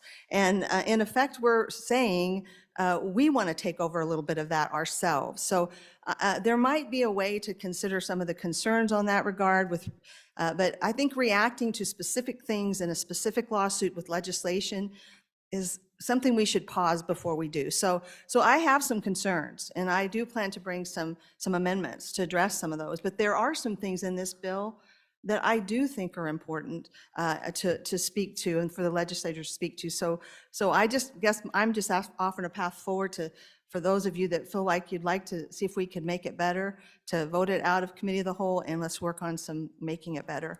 Thank you, Mr. Speaker. Okay, Representative Clausen.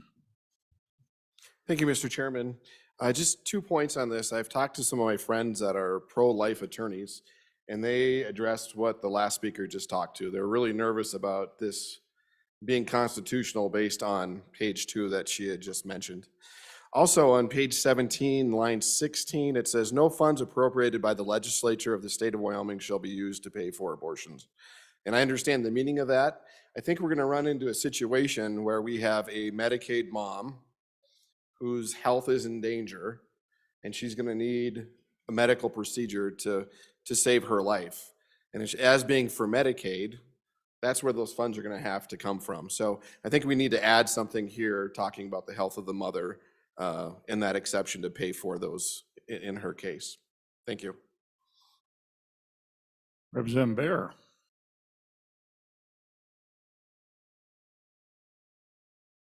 Thank you, Mr. Chairman. Sorry, a little hard hearing over here. I just wanted to address 2 things very quickly. First of all, the good representative from House District 55 had mentioned the reference to the Creator. And I just want to remind everyone that in the preamble of our Constitution, God is referenced. And God and Creator I consider to be one and the same. I think most of us do here. So I don't consider that to be a problem in findings of a bill of this type to reference that.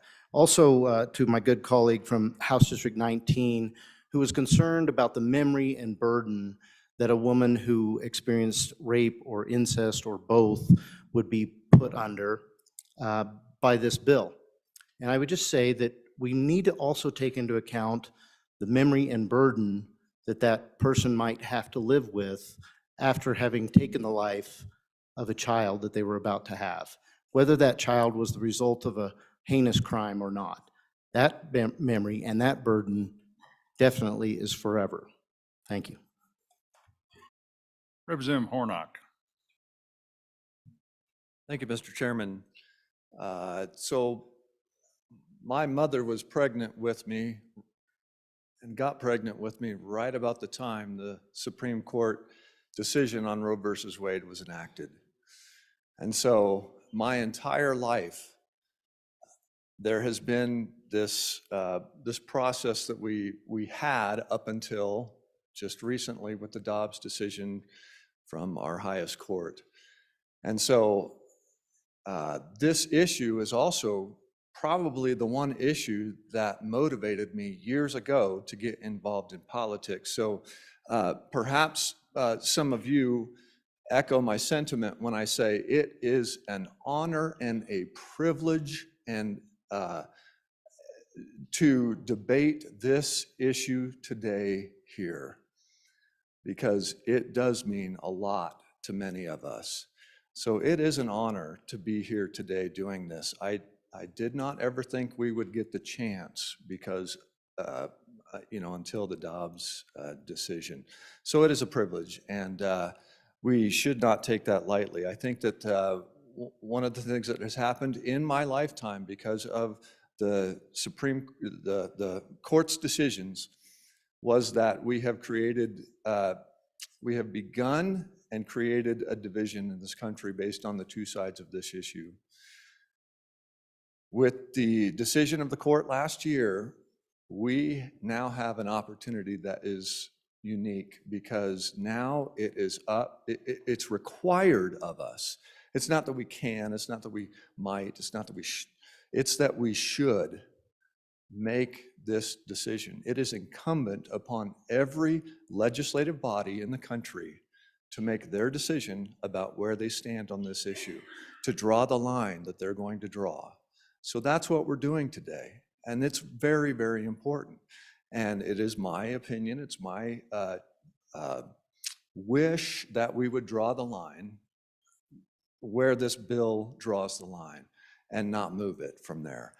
But we are creating a situation where every state has the ability to figure out where they want to draw that line. And it's good. It's good where we stand today. So I also want to remind you, oftentimes we think of these situations as left versus right issues.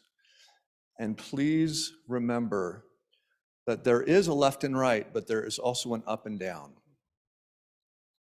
And so when I stand before God, I'm not that concerned with the questions I'm going to ask him. I'm more concerned with the questions that he is going to ask me. And that's what we're doing here today. That's what we're debating here today. I urge an aye vote on this. Thank you. Okay, Representative Strauch. Thank you, Mr. Chair.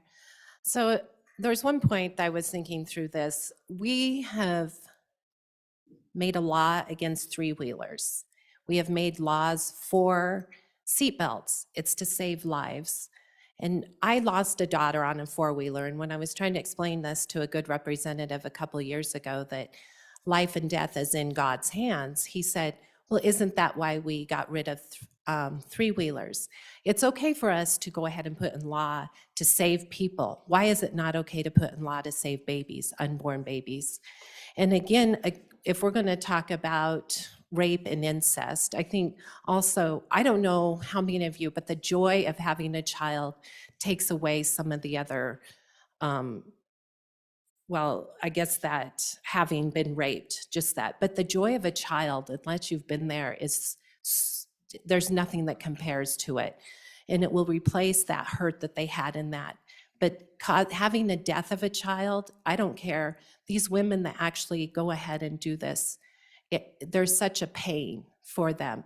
And as a mother that has lost a child, the pain is, there's no describing it. So I think we really, really need to think about this. And if we're going to put laws into effect to save lives, I think we need to do it in all aspects of life. Thank you. Representative Chestic. Thank you, Mr. Chairman. So what we are debating here on the floor today is, when does life begin?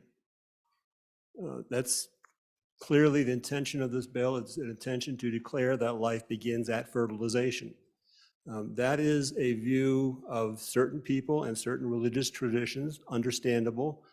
And I can't say that that's wrong, but I can't say that it's right either, because other people disagree with that. There are other ways of thinking about when life begins. Other faith traditions hold that life begins at birth. Science has no position on this because it doesn't feel that's its concern. But there are many different ideas about when life begins, and we are being asked to choose one and enforce that against everybody who might not believe that. And that I find is offensive, because I think it offends the Constitution.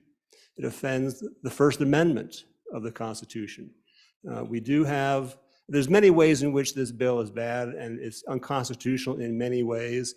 This adds a new dimension to why this bill is unconstitutional, because it violates the Establishment Clause of the United States Constitution. It favors one religious belief over others and tries to impose that religious belief over others who don't share that belief. And for that reason, I believe this bill is unconstitutional. It also trumps a woman's right. One thing I have not heard anything very much discussion of today is, what are the rights of the woman? When a woman becomes pregnant, what does she do? She goes to a doctor to get health care, because that's a good thing to do. It's a smart thing to do for herself and for the baby or for the fetus. They both need health care. And this, when this bill tries to say that this is not health care, I think that is simply false. But the woman is at risk.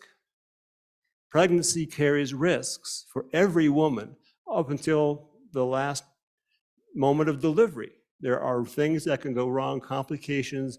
The woman has rights, and her rights should not be subordinated to the rights of a fetus, the zygote, the baby, whatever you want to call it. There's a balancing that has to happen between the rights of the woman and the rights of this new entity, zygote, baby, whatever you want to call it. We cannot put our thumb on the scale and say one has rights, the other one does not. And I, for that reason, I am on and against this bill. Representative Pendergraft.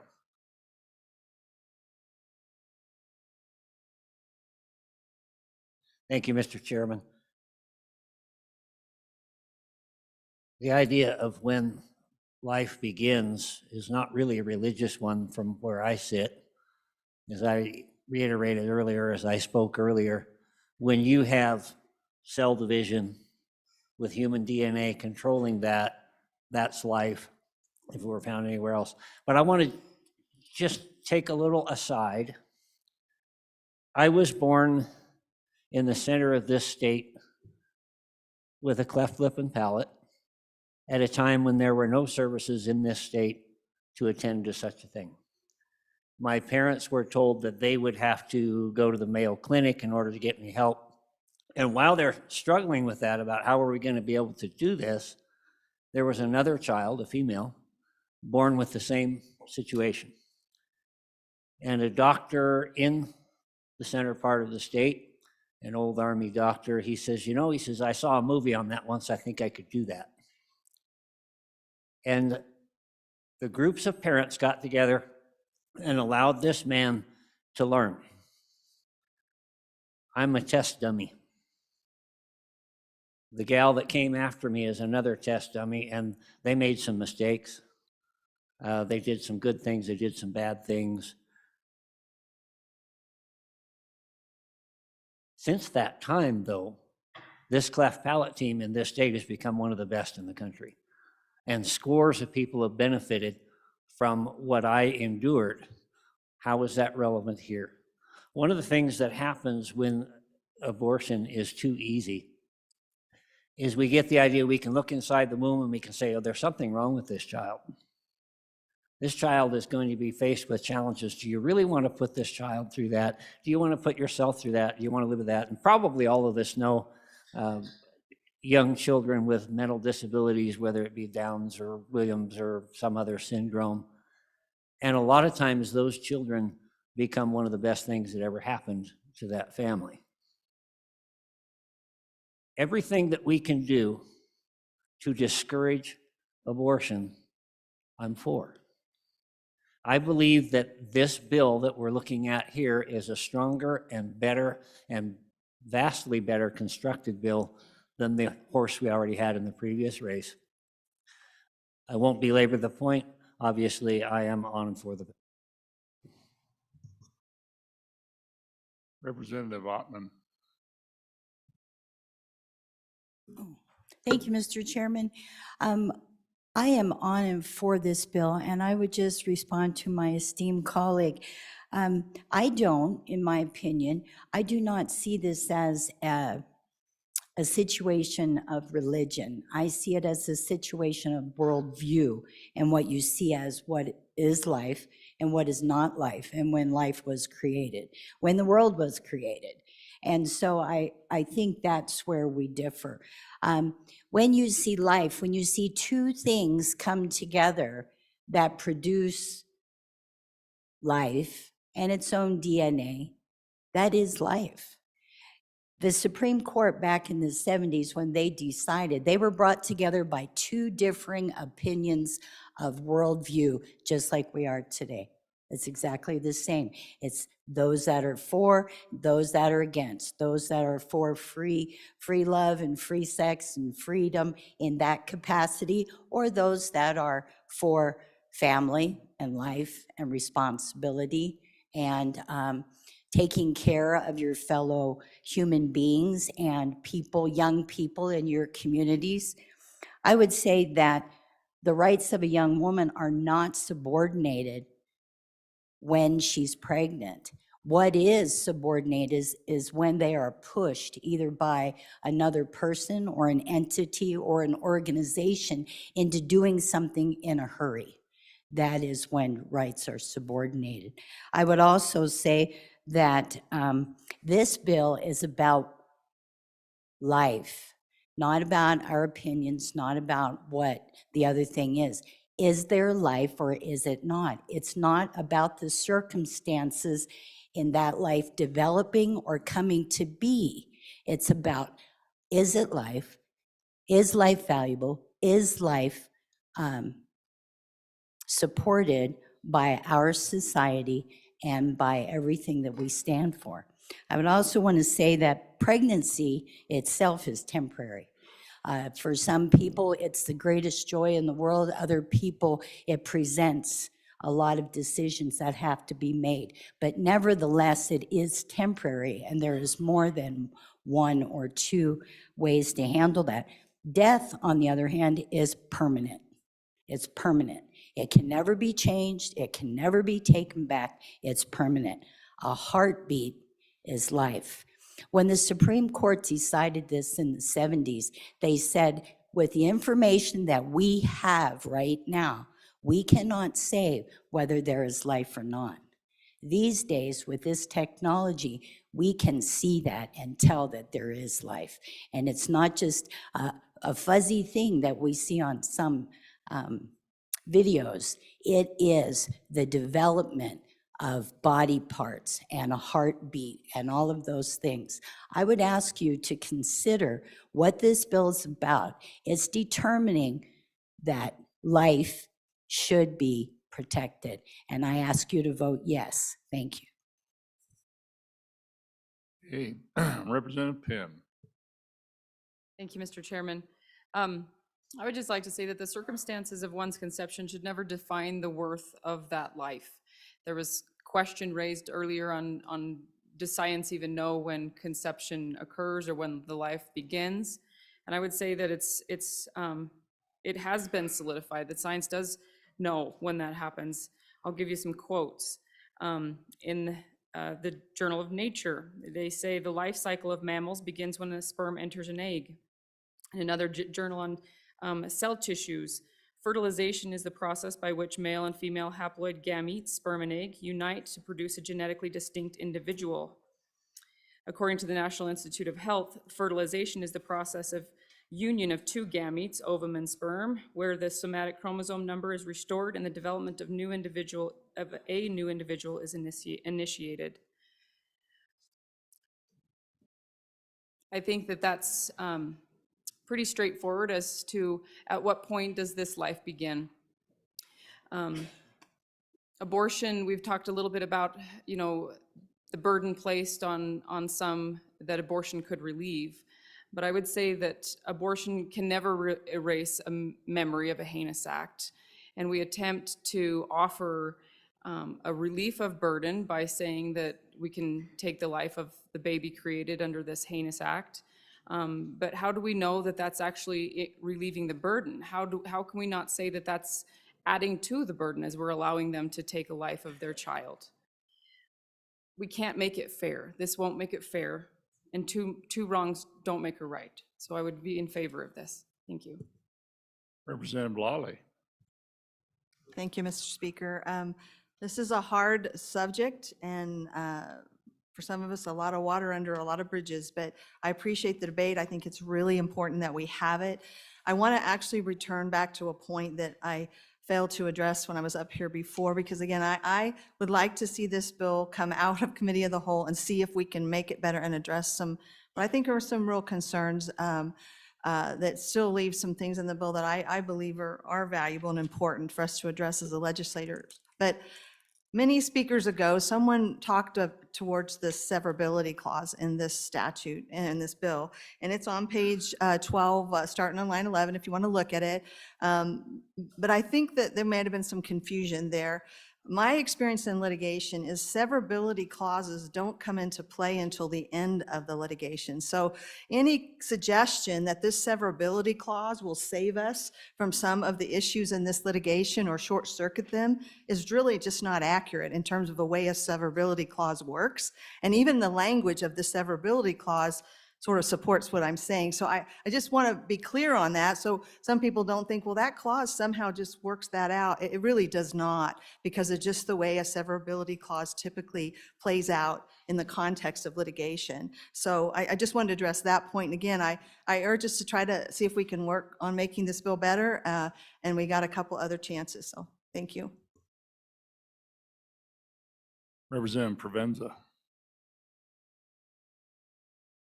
Thank you, Mr. Chairman. You know, in committee, I said that I have been conflicted on this bill. And quite frankly, I still am. I've had constituents reach out to me who want legal abortion access, and they've asked me to support this bill. Why would a member of the minority party ever consider voting for an abortion prohibition bill?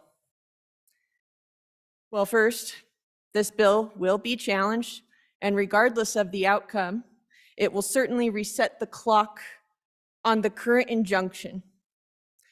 So with the current court date set for December, ultimately, making this law pass would reset our clock, would make abortion legal in Wyoming for a longer period of time, perhaps years. Second is that in the best case scenario, and that's for folks like me who are pro-choice, in the best case scenario, the repealers are the only portion of the bill that will be upheld as constitutional. So what does that mean? That means, again, that all of our abortion prohibitions will be repealed, and we won't have anything on the books for it. I think it's safe to say, after hearing many of the arguments, that that's a likely scenario. So if this is a pro-choice Trojan horse that makes abortion legal in all cases, why did I vote no? And I'll argue because passing unconstitutional legislation, especially in ways that attack separation of powers and separation of church and state, is unequivocally an attack on the rule of law. It's an attack on our Constitution. It's an attack on democracy. And I came here to fight for democracy, our Constitution, and the people of Wyoming. An I vote on this bill indicates that you are voting for repealing abortion prohibitions, whether you support that idea or not. Thank you, Mr. Chairman. Representative Heiner. Mr. Chairman, thank you. A lot of the discussion that we're having today reminds me of the discussion we had in the 66th. We went over these same topics, had the same enthusiasm before we ultimately passed the bill that we passed. Both chambers passed it and affirmed our intent. And then that bill went downstairs to the chief executive officer, and he affirmed his agreement to that legislation with his signature. Then it went over to the people's lawyer, and she certified it. That bill had an enactment clause that has not been able to be enacted yet because of challenges in court, because there's some misunderstandings. There's some things about the bill that people or the courts don't understand what our intent was. So this bill that we're discussing today is simply a clarification of the legislature's intent when we passed the other bill. It's not uncommon that we enact laws and then come back and clarify some of the things that we enacted. And that's what we're attempting to do now. We're just trying to clarify for everyone in Wyoming, including the courts, what our intention was. It's to help help process this law that we passed so that it can become enacted and we can limit abortions here in Wyoming. I encourage your affirmative action today to vote and support what happened in the 66th and to voice your strong support for limiting abortions in Wyoming. Thank you, Mr. Chairman. Representative Oakley. Thank you, Mr. Speaker. I just want to address, I guess, a couple of things and be done with this from my standpoint. I've heard a couple of people, and people have come up to me saying, you know, if we pass this out so we can make it better, including that the legislative findings are counterproductive and aren't good, and the interveners aren't good, and then it starts sounding an awful lot like what we've already passed to me. So it again seems like it just seems like the worst route to go. But if this passes, I'll work on it as well to do what we can to keep it as clean and tight as we can, so we can actually keep it in law, what we pass. And to address good representative from my county saying, for example, I don't see that it's a religious, but what I'm referring to is is a religious word, and then the religious provisions that it has in there, Article 1, Section 18, Article 21, Section 25, are religious liberties. They're a specific section in our Constitution that refers to religion. So what I'm referring to, again, is legal structures that I think might cause us problems when you tie a specific bill to provisions that are religious provisions. I think it might cause us problems, things like that. So again, obviously, I think what we have currently is cleaner. But if we're going to pass this, I'll do what I can to have the discussion and make it the best we can. Okay, Representative Larson Lloyd. Thank you, Mr. Chairman. It's been an interesting conversation. I thought we'd done the right thing last year when we passed this bill that's currently being considered in the higher court. And I too am of the opinion that it would be best to wait and let a decision be passed down and then address whatever shortcomings we need to do. I am really struggling with the structure of the bill. I find the findings to be to have too much opinion in it rather than fact. The life of every human being begins at conception. I respect that opinion, but I don't know that it's even. We heard from the quotes from some very good magazines, Nature and others, and I don't deny that, but I think if you go around and speak with your constituents, that at least in my area, that there would be some disagreement on what they personally feel is the time of conception. But then we come into the definitions, and we don't adopt that, but yet we kind of do. On page 6, we have the unborn baby, and then it talks about what that is. And I had some conversations with folks in my district and I was frankly quite educated at the varying degrees of when they think life begins after conception. And I think that there's there's time to pause and consider that a little longer. I'm curious, on page 6, on line 7, it says, this is the definition of pregnant. Pregnant means a human female reproductive condition having a living unborn baby or human being within the body. And so if a woman unknowingly has the fetus die and sometimes carries that, not for an extended period of time usually, but at least for a time, then is she no longer pregnant? I assume she is, but I don't, this was interesting to me. I thought until that fetus was out of the body, she was considered pregnant, whether alive or not alive. I thought the observation of the good representative who's sitting right in front of this podium on page 12 on the notwithstanding provision, So the sponsors and co-sponsors of this bill are saying they are entitled by joint resolution to be an official capacity to intervene as a matter of right in any case. But none of the rest of us can.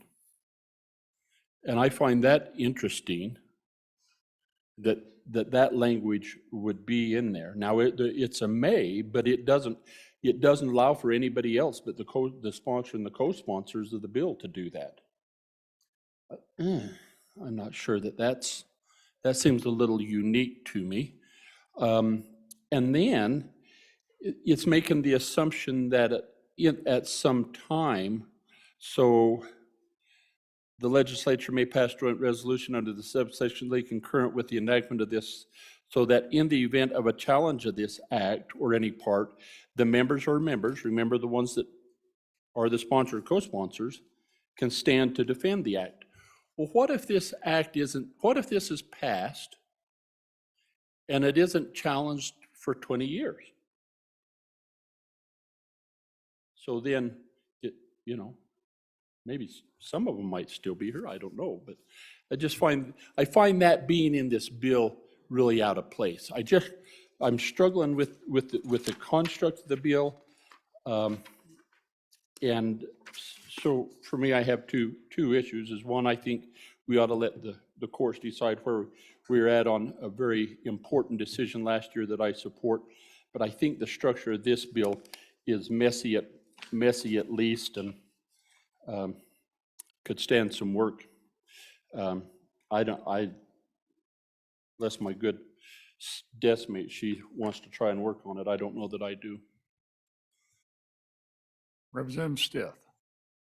Mr. Chairman, thank you very much. I have a couple of questions just about the language of the bill, and I'd like to hear from the sponsors or co-sponsors, or from anyone really, about why the bill reads in certain places the way it does. And the first relates to page 2, lines 17 through 20, which states that as a consequence of an unborn baby being a member of the species of Homo sapiens from conception, the unborn baby is a member of the human race under Article 1, Section 2 of the Wyoming Constitution. The next page, page 3, lines 9 through 12, states that this act promotes and furthers Article 1, Section 6 of the Wyoming Constitution, which guarantees that no person may be deprived of life or liberty without due process of law. So it reads to me like the implication is that the unborn baby is a person. So that's sort of the implication. And so my question is, why doesn't it just say that? Or would you want it to say that? It seems like it would be simple enough to just say an unborn baby is a person and just leave it at that. You could have the other language too, but was there some reason that it does not acknowledge or does not say that the unborn baby is a person under the 14th Amendment or for purposes of Wyoming law generally? So that's my first question. Second question, and this is not a new issue, I just haven't heard from sort of the other side, so to speak. On page 3, we've got these references, lines 14 through 16, the provisions of Article 1, Section 18, and Article 21, Section 25, promoted by this act. Those are both free exercise of religion clauses, and I guess my question is, in what way does this bill promote the free exercise of religion? How does that work? How is religion being exercised by adopting this? Finally, my next question is on page 9. Page 9, lines 11 through 13, says that nothing in this act shall be construed to subject a pregnant woman upon whom any abortion is performed or attempted to any criminal penalty under this act, which seems straightforward enough. This act will be under Title 35 if adopted. If the unborn baby is a person, as it seems to imply, if the unborn baby is a person, then a prosecutor wouldn't need to prosecute under this act or under Title 35. The prosecutor would just bring a homicide prosecution under Title 6. So the question is, by the plain words here, by the plain text, it seems like this opens the door to prosecute the woman who has an abortion for homicide under Title VI. And that seems how it reads right now. So those are my questions. Thank you. Representative Yan. Thank you, Mr. Chairman. So members, as you all know, on the 66th, we passed a total abortion ban with 2 main exceptions, which was for rape and incest. I know the good representative from Uinta County brought this up, but I feel like it hasn't been highlighted enough. Because we passed that total abortion ban, if that is upheld, abortions in the state of Wyoming are generally illegal. So then what this bill does, I think among the other constitutional and separation of powers arguments, which frankly is enough for me to say that I uphold an oath to my Constitution, that's enough for me to say that this bill shouldn't be passed. However, I will say that assuming that you are fine with all of that, then the biggest changes for me, I think, are just removing those rape and incest exceptions. And so are we going to come every session and try to remove those exceptions if this bill fails or if it gets overturned? So what happens there?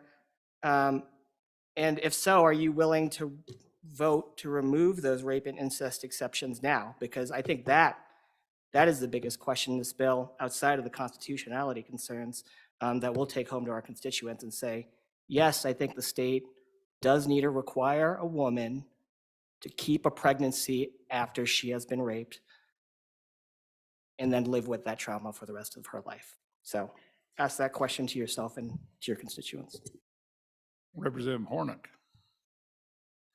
Thank you, Mr. Chairman. This point probably won't change anybody's mind because your minds are made up, but the federal government actually does kind of take a stand on the question about when life begins. A woman who is eligible for Medicaid coverage, that Medicaid coverage essentially starts at conception. So she has to have proof of pregnancy, which essentially starts at conception. So I just wanted to make the point that the federal government does put something in place that says they believe in the viability of a baby essentially from conception. Thank you. Representative Banks. Thank you, Mr. Chairman. So the discussion we've heard in opposition has mostly been around the idea that it's going to be hard. It's going to be hard. There's going to be challenges. Is anything ever worth it easy? Is everything ever worth it not going to be without challenge? No, it's not. We're going to face our challenges, but we can't take the easy way out because of wording issues. As my good friend from District 27 said, we can work through the wording issues. This is important enough to pass for the future of Wyoming that I'm in this fight as long as it takes, and as whatever the challenges might be, we can work through it. Wyoming has a history of working through issues and challenges for the betterment of our future. That's what this is intended to be. Life and our future of Wyoming children and what can bring about in future generations depends on the hard work we put into these challenges. We can fix it going forward. And those children and those future of Wyoming depends on it. So I am in favor of this bill and highly support and wish and hope that you will too. Representative Craigo. Thank you, Mr. Chairman. So a couple of things to begin with. One, my paper dropped. Two, I think all of us here that are pro-life are trying to get to the same result. And I hope we show each other a lot of grace as we debate this bill over the next few days, okay? Because we are not debating whether or not, those of us that are pro-life, we're not debating whether or not we're going to try to save unborn babies. We're debating which vehicle is the best way to get to that result. That's what we're talking about, plain and simple. Last year we passed the trigger ban, House Bill 92, and most of us here voted for that, me included. Today we're talking about a new vehicle, and I would submit to you that it's not the vehicle we want to go with. Not because it's a bad idea, it's just not the best idea. And so, you know, and I'm gonna summarize some of the things we've already heard today, but I'm gonna tell you why I believe this is not the best vehicle moving forward and why the language of the bill is problematic. I think it's unconstitutional as written. I think lots of the language within that bill creates constitutional problems that just will allow our good court across the street to find it not to pass constitutional muster. And if you look, and again, you've heard lots of these, but I'm just going to summarize them.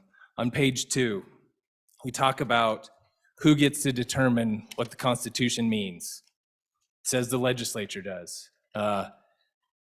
Con law, first year law school, you learn that's not true. And you learn it, and you learn it, and you learn it. And that's just not the case. We don't get to determine what the Constitution says. We as legislatures, when we pass laws, we discuss the Constitution, and we discuss within our body whether we believe they're constitutional as they're passed.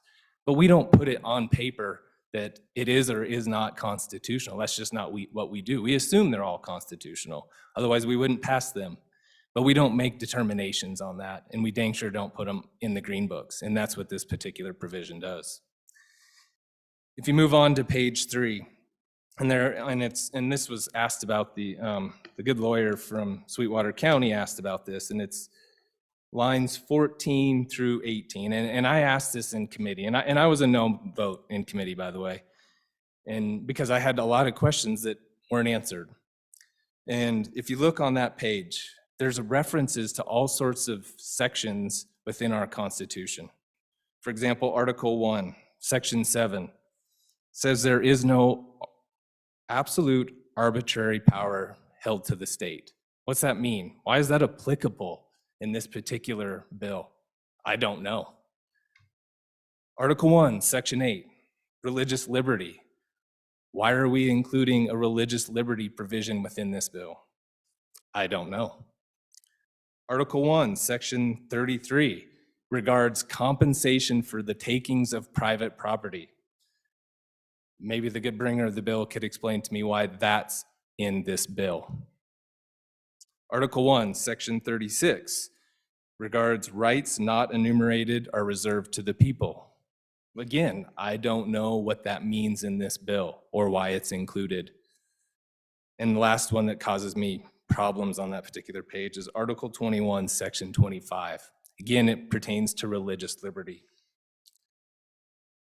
I don't understand the reference to many of these. And we can say our words within the bill don't matter. We can say they're not upheld or they don't carry a lot of weight across the street.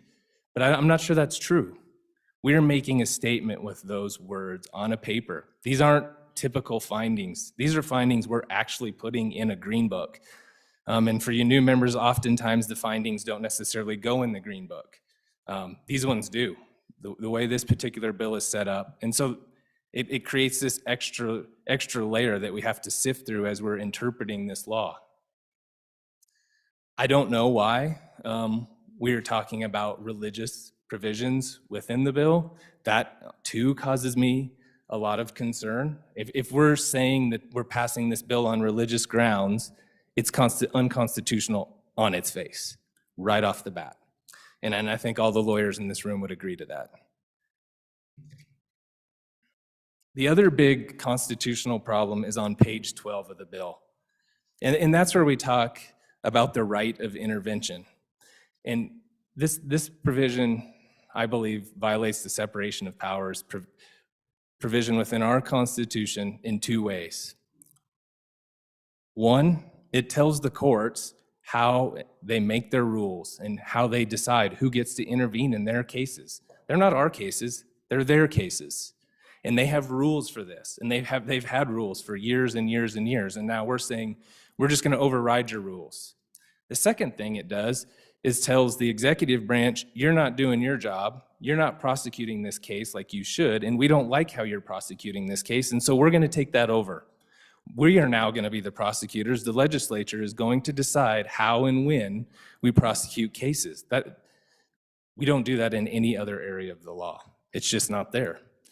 And for those 2 reasons, I truly believe that provision of the bill is unconstitutional as written. The second reason I have problems with the bill, this goes to what's our best way forward. And it really pertains to unintended consequences. as I said, last year I happily voted for House Bill 92. I thought it was a good mechanism to get where we wanted to go as a pro-life legislature. That current case is being challenged. It's in, as many of you know, it's in the district court and in the land where the mountains are grand. And under normal circumstances, that case would work its way through the courts. We'd have a trial this coming December. It would then get, based on the decision that's made, it would then get appealed to the Supreme Court. I believe eventually that law will be found to be constitutional. Otherwise, I would not have voted for it. I think it's a good law, and I think it gets us where we want to go. But as you've heard several times today, this bill repeals the trigger law. And if this law is passed by both houses and signed by the chief executive, the trigger ban is gone immediately. In the same day that this law goes into effect, there will be a new injunction. And all we are doing is delaying getting this case where it needs to go, which is to the Supreme Court. Eventually we have got to go there. This law isn't going to change that. This law isn't going to prevent us from going to the Supreme Court. And I think everybody knows that. Everybody agrees on that. And so the question is, why not get it there quicker? And why not get it there with the law that gives us the best chance to win? And I would submit to you, this is not the vehicle for doing that. I would tell you that the law we passed last year is a good law. It's in the green books, and it gives us the best chance of keeping a pro-life law, an anti-abortion law on the books. And so I would close by saying this. I know this is a difficult issue. It's difficult for all of us. It's difficult for me to get up and argue against a pro-life bill. That's not easy, but I'm doing it because I truly believe that going down this road is going to be detrimental to our cause of pro-life legislation. And as I said at the beginning, we need to give each other grace. We need to work on this. And if it passes out of the committee of the whole, I'm committed to making it better. I am. And I think there's lots of us that are willing to do that. But even with making it better, I don't think we can make it as good as what we already have on the green books. And so in the meantime, I will help. But at the end, I'll probably still be a no vote on the bill. And I'd ask you all to just vote your conscience. Do what you think's right. Do what you believe will forward our cause in the best way possible and what's best for Wyoming. And thank you, Mr. Chairman. Representative Obermiller. Thank you, Mr. Chairman. You know, I'm pro-life also, and this is the kind of bill that ordinarily I would pass out of here and then work on it to try to work in some exceptions. But as the previous speaker said, we've already been down that road. We have that bill out there. We argued the exception part of it.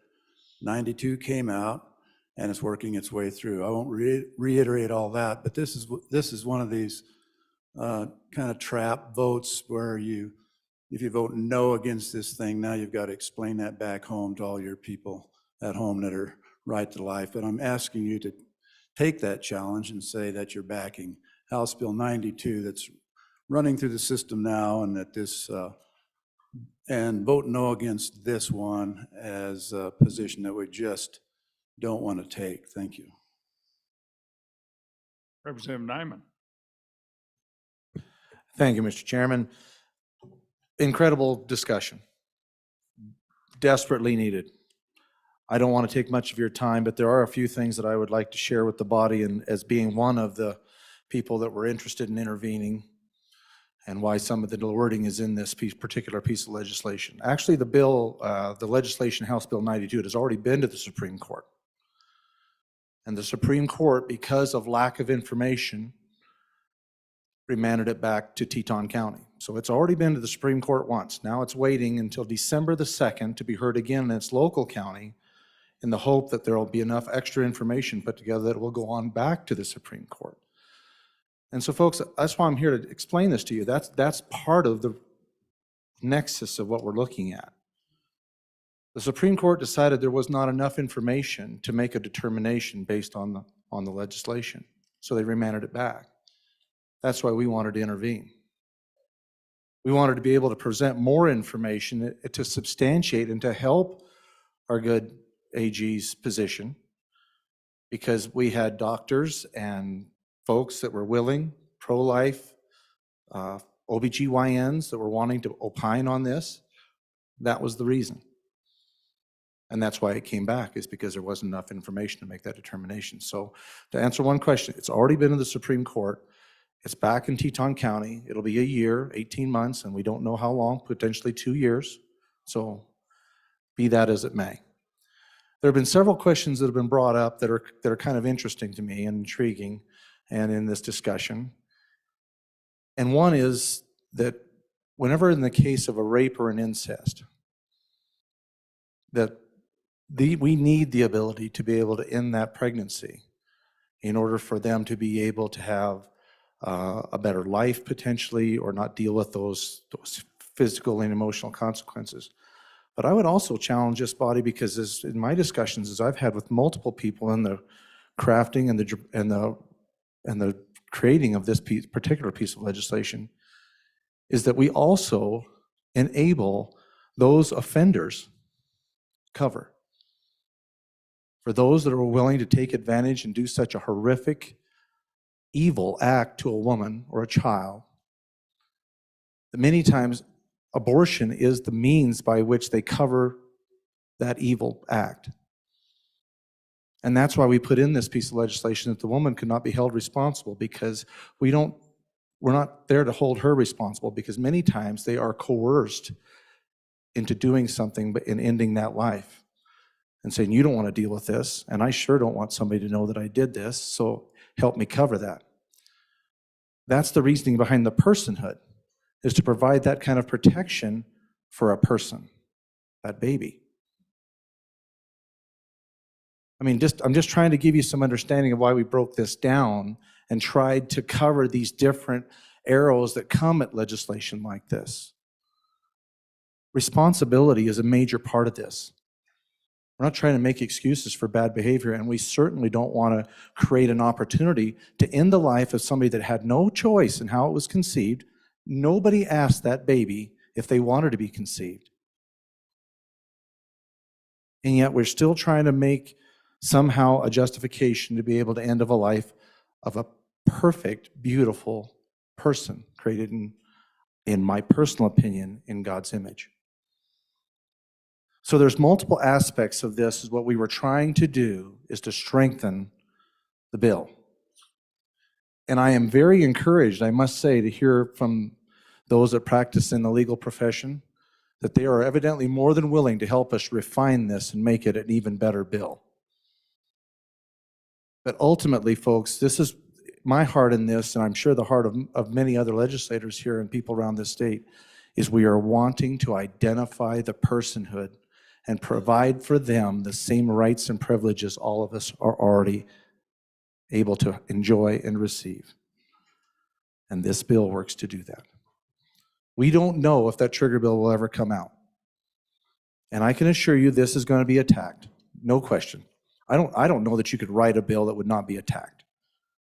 But I'm just here to ask you, stop and think about the little person that can't say yes or no. Because that's why I'm on this bill.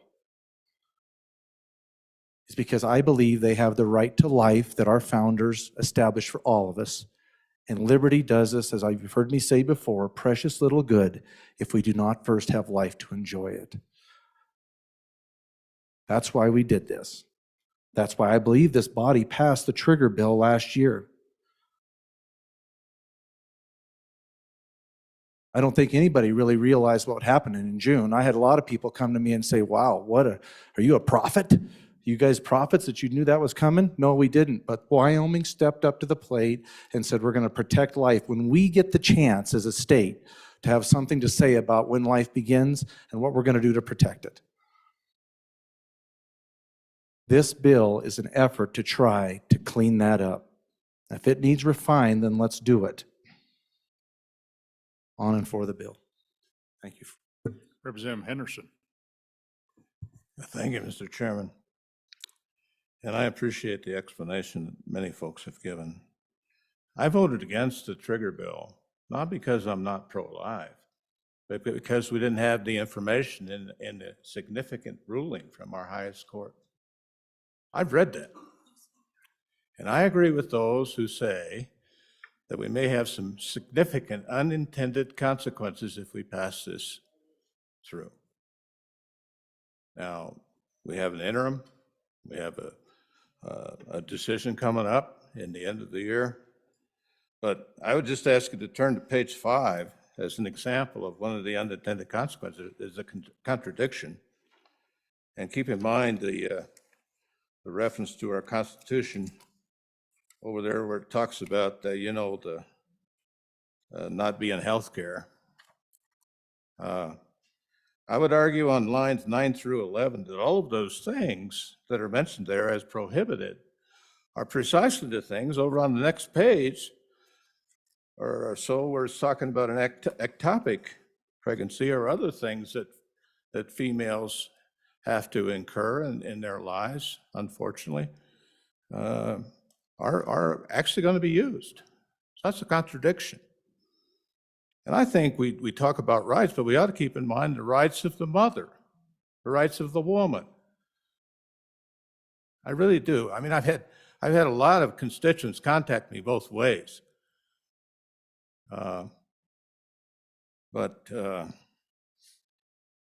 Boy, when you put this in the Green Book, as mentioned about the intentions, we got to be careful. So I really think that this is a well-intended. I think we're in a good spot as I have read the ruling and the work that was signed out.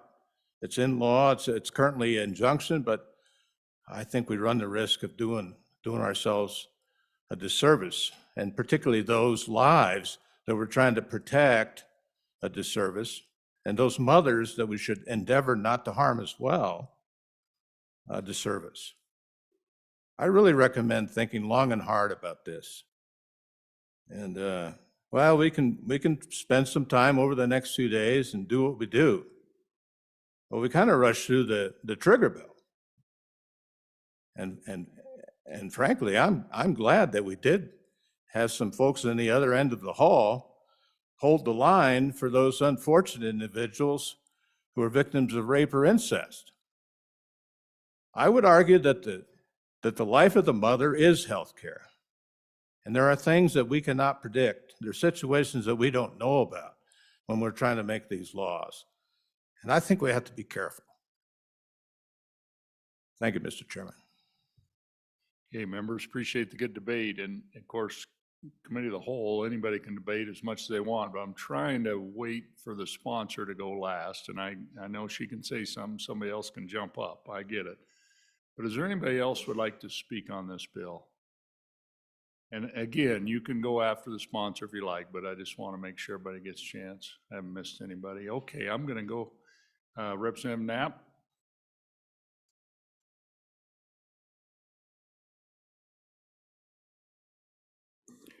Thank you, Mr. Chairman.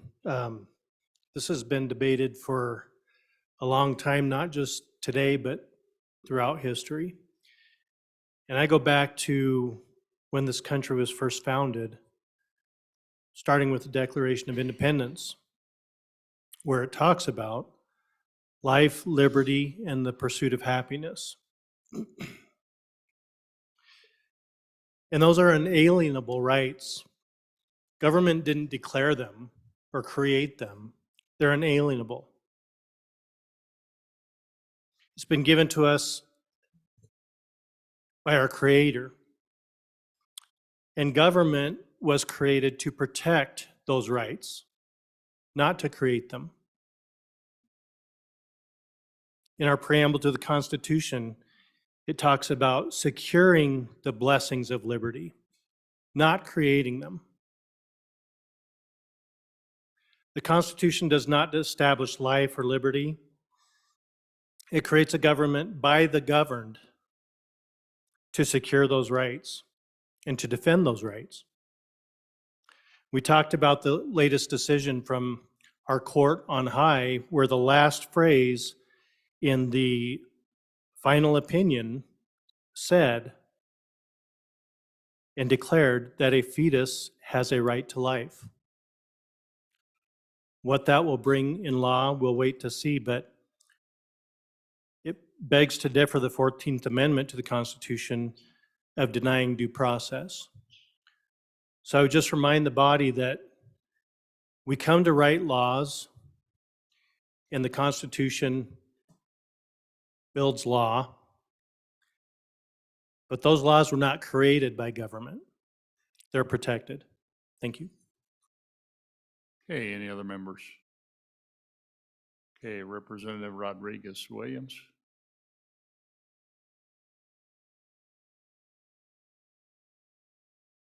Okay, thank you, Mr. Chairman.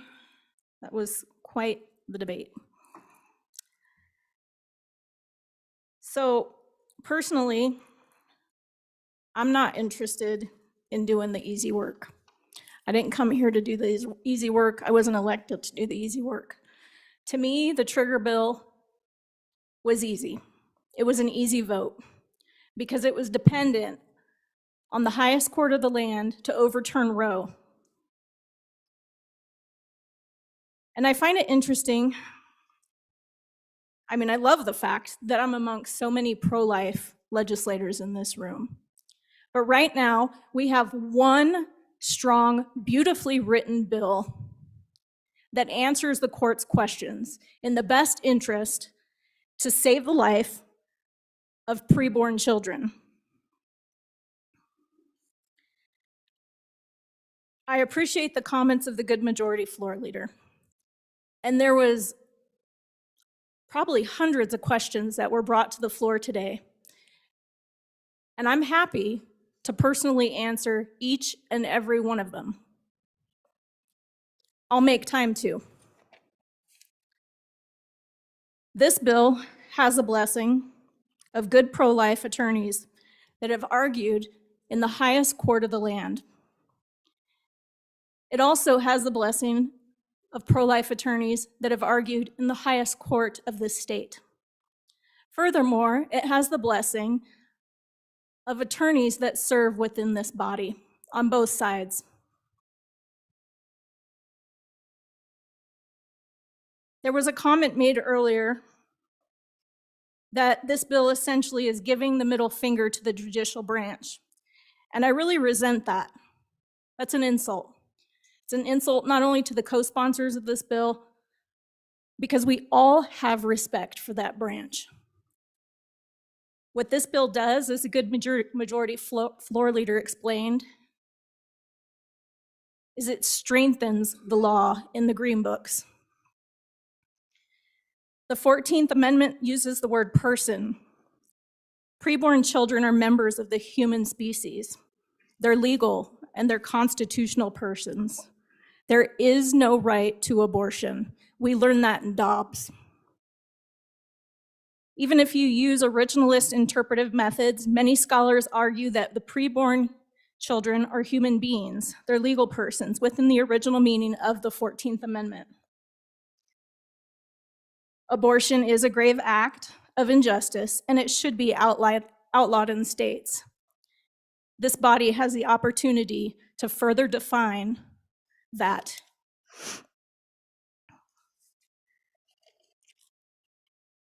The goal of abortion is the death of a human being. A lethal injection is not medicine. Snipping the preborn child's spinal cord when the injection doesn't work is not medicine. In regards to rape and incest, including such an exception into statute violates equal protection and due process, and such exemptions violate a woman's due process rights, their rights to liberty, safety, happiness, and these rights to equal protection under the Wyoming Constitution. In regards to waiting for judicial review, this legislature has no obligation to allow a court to decide the fate of a statute it's passed. It has every right to step in, and conveniently, we're in session right now. We can try to remedy any deficiencies proactively. And I invite you to do that by voting aye on this bill. I'm personally not going to sit back and sit on my hands while we can address this issue.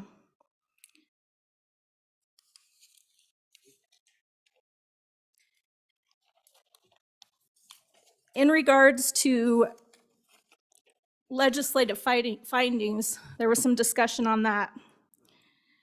We heard when we had a mandatory training in the beginning of this session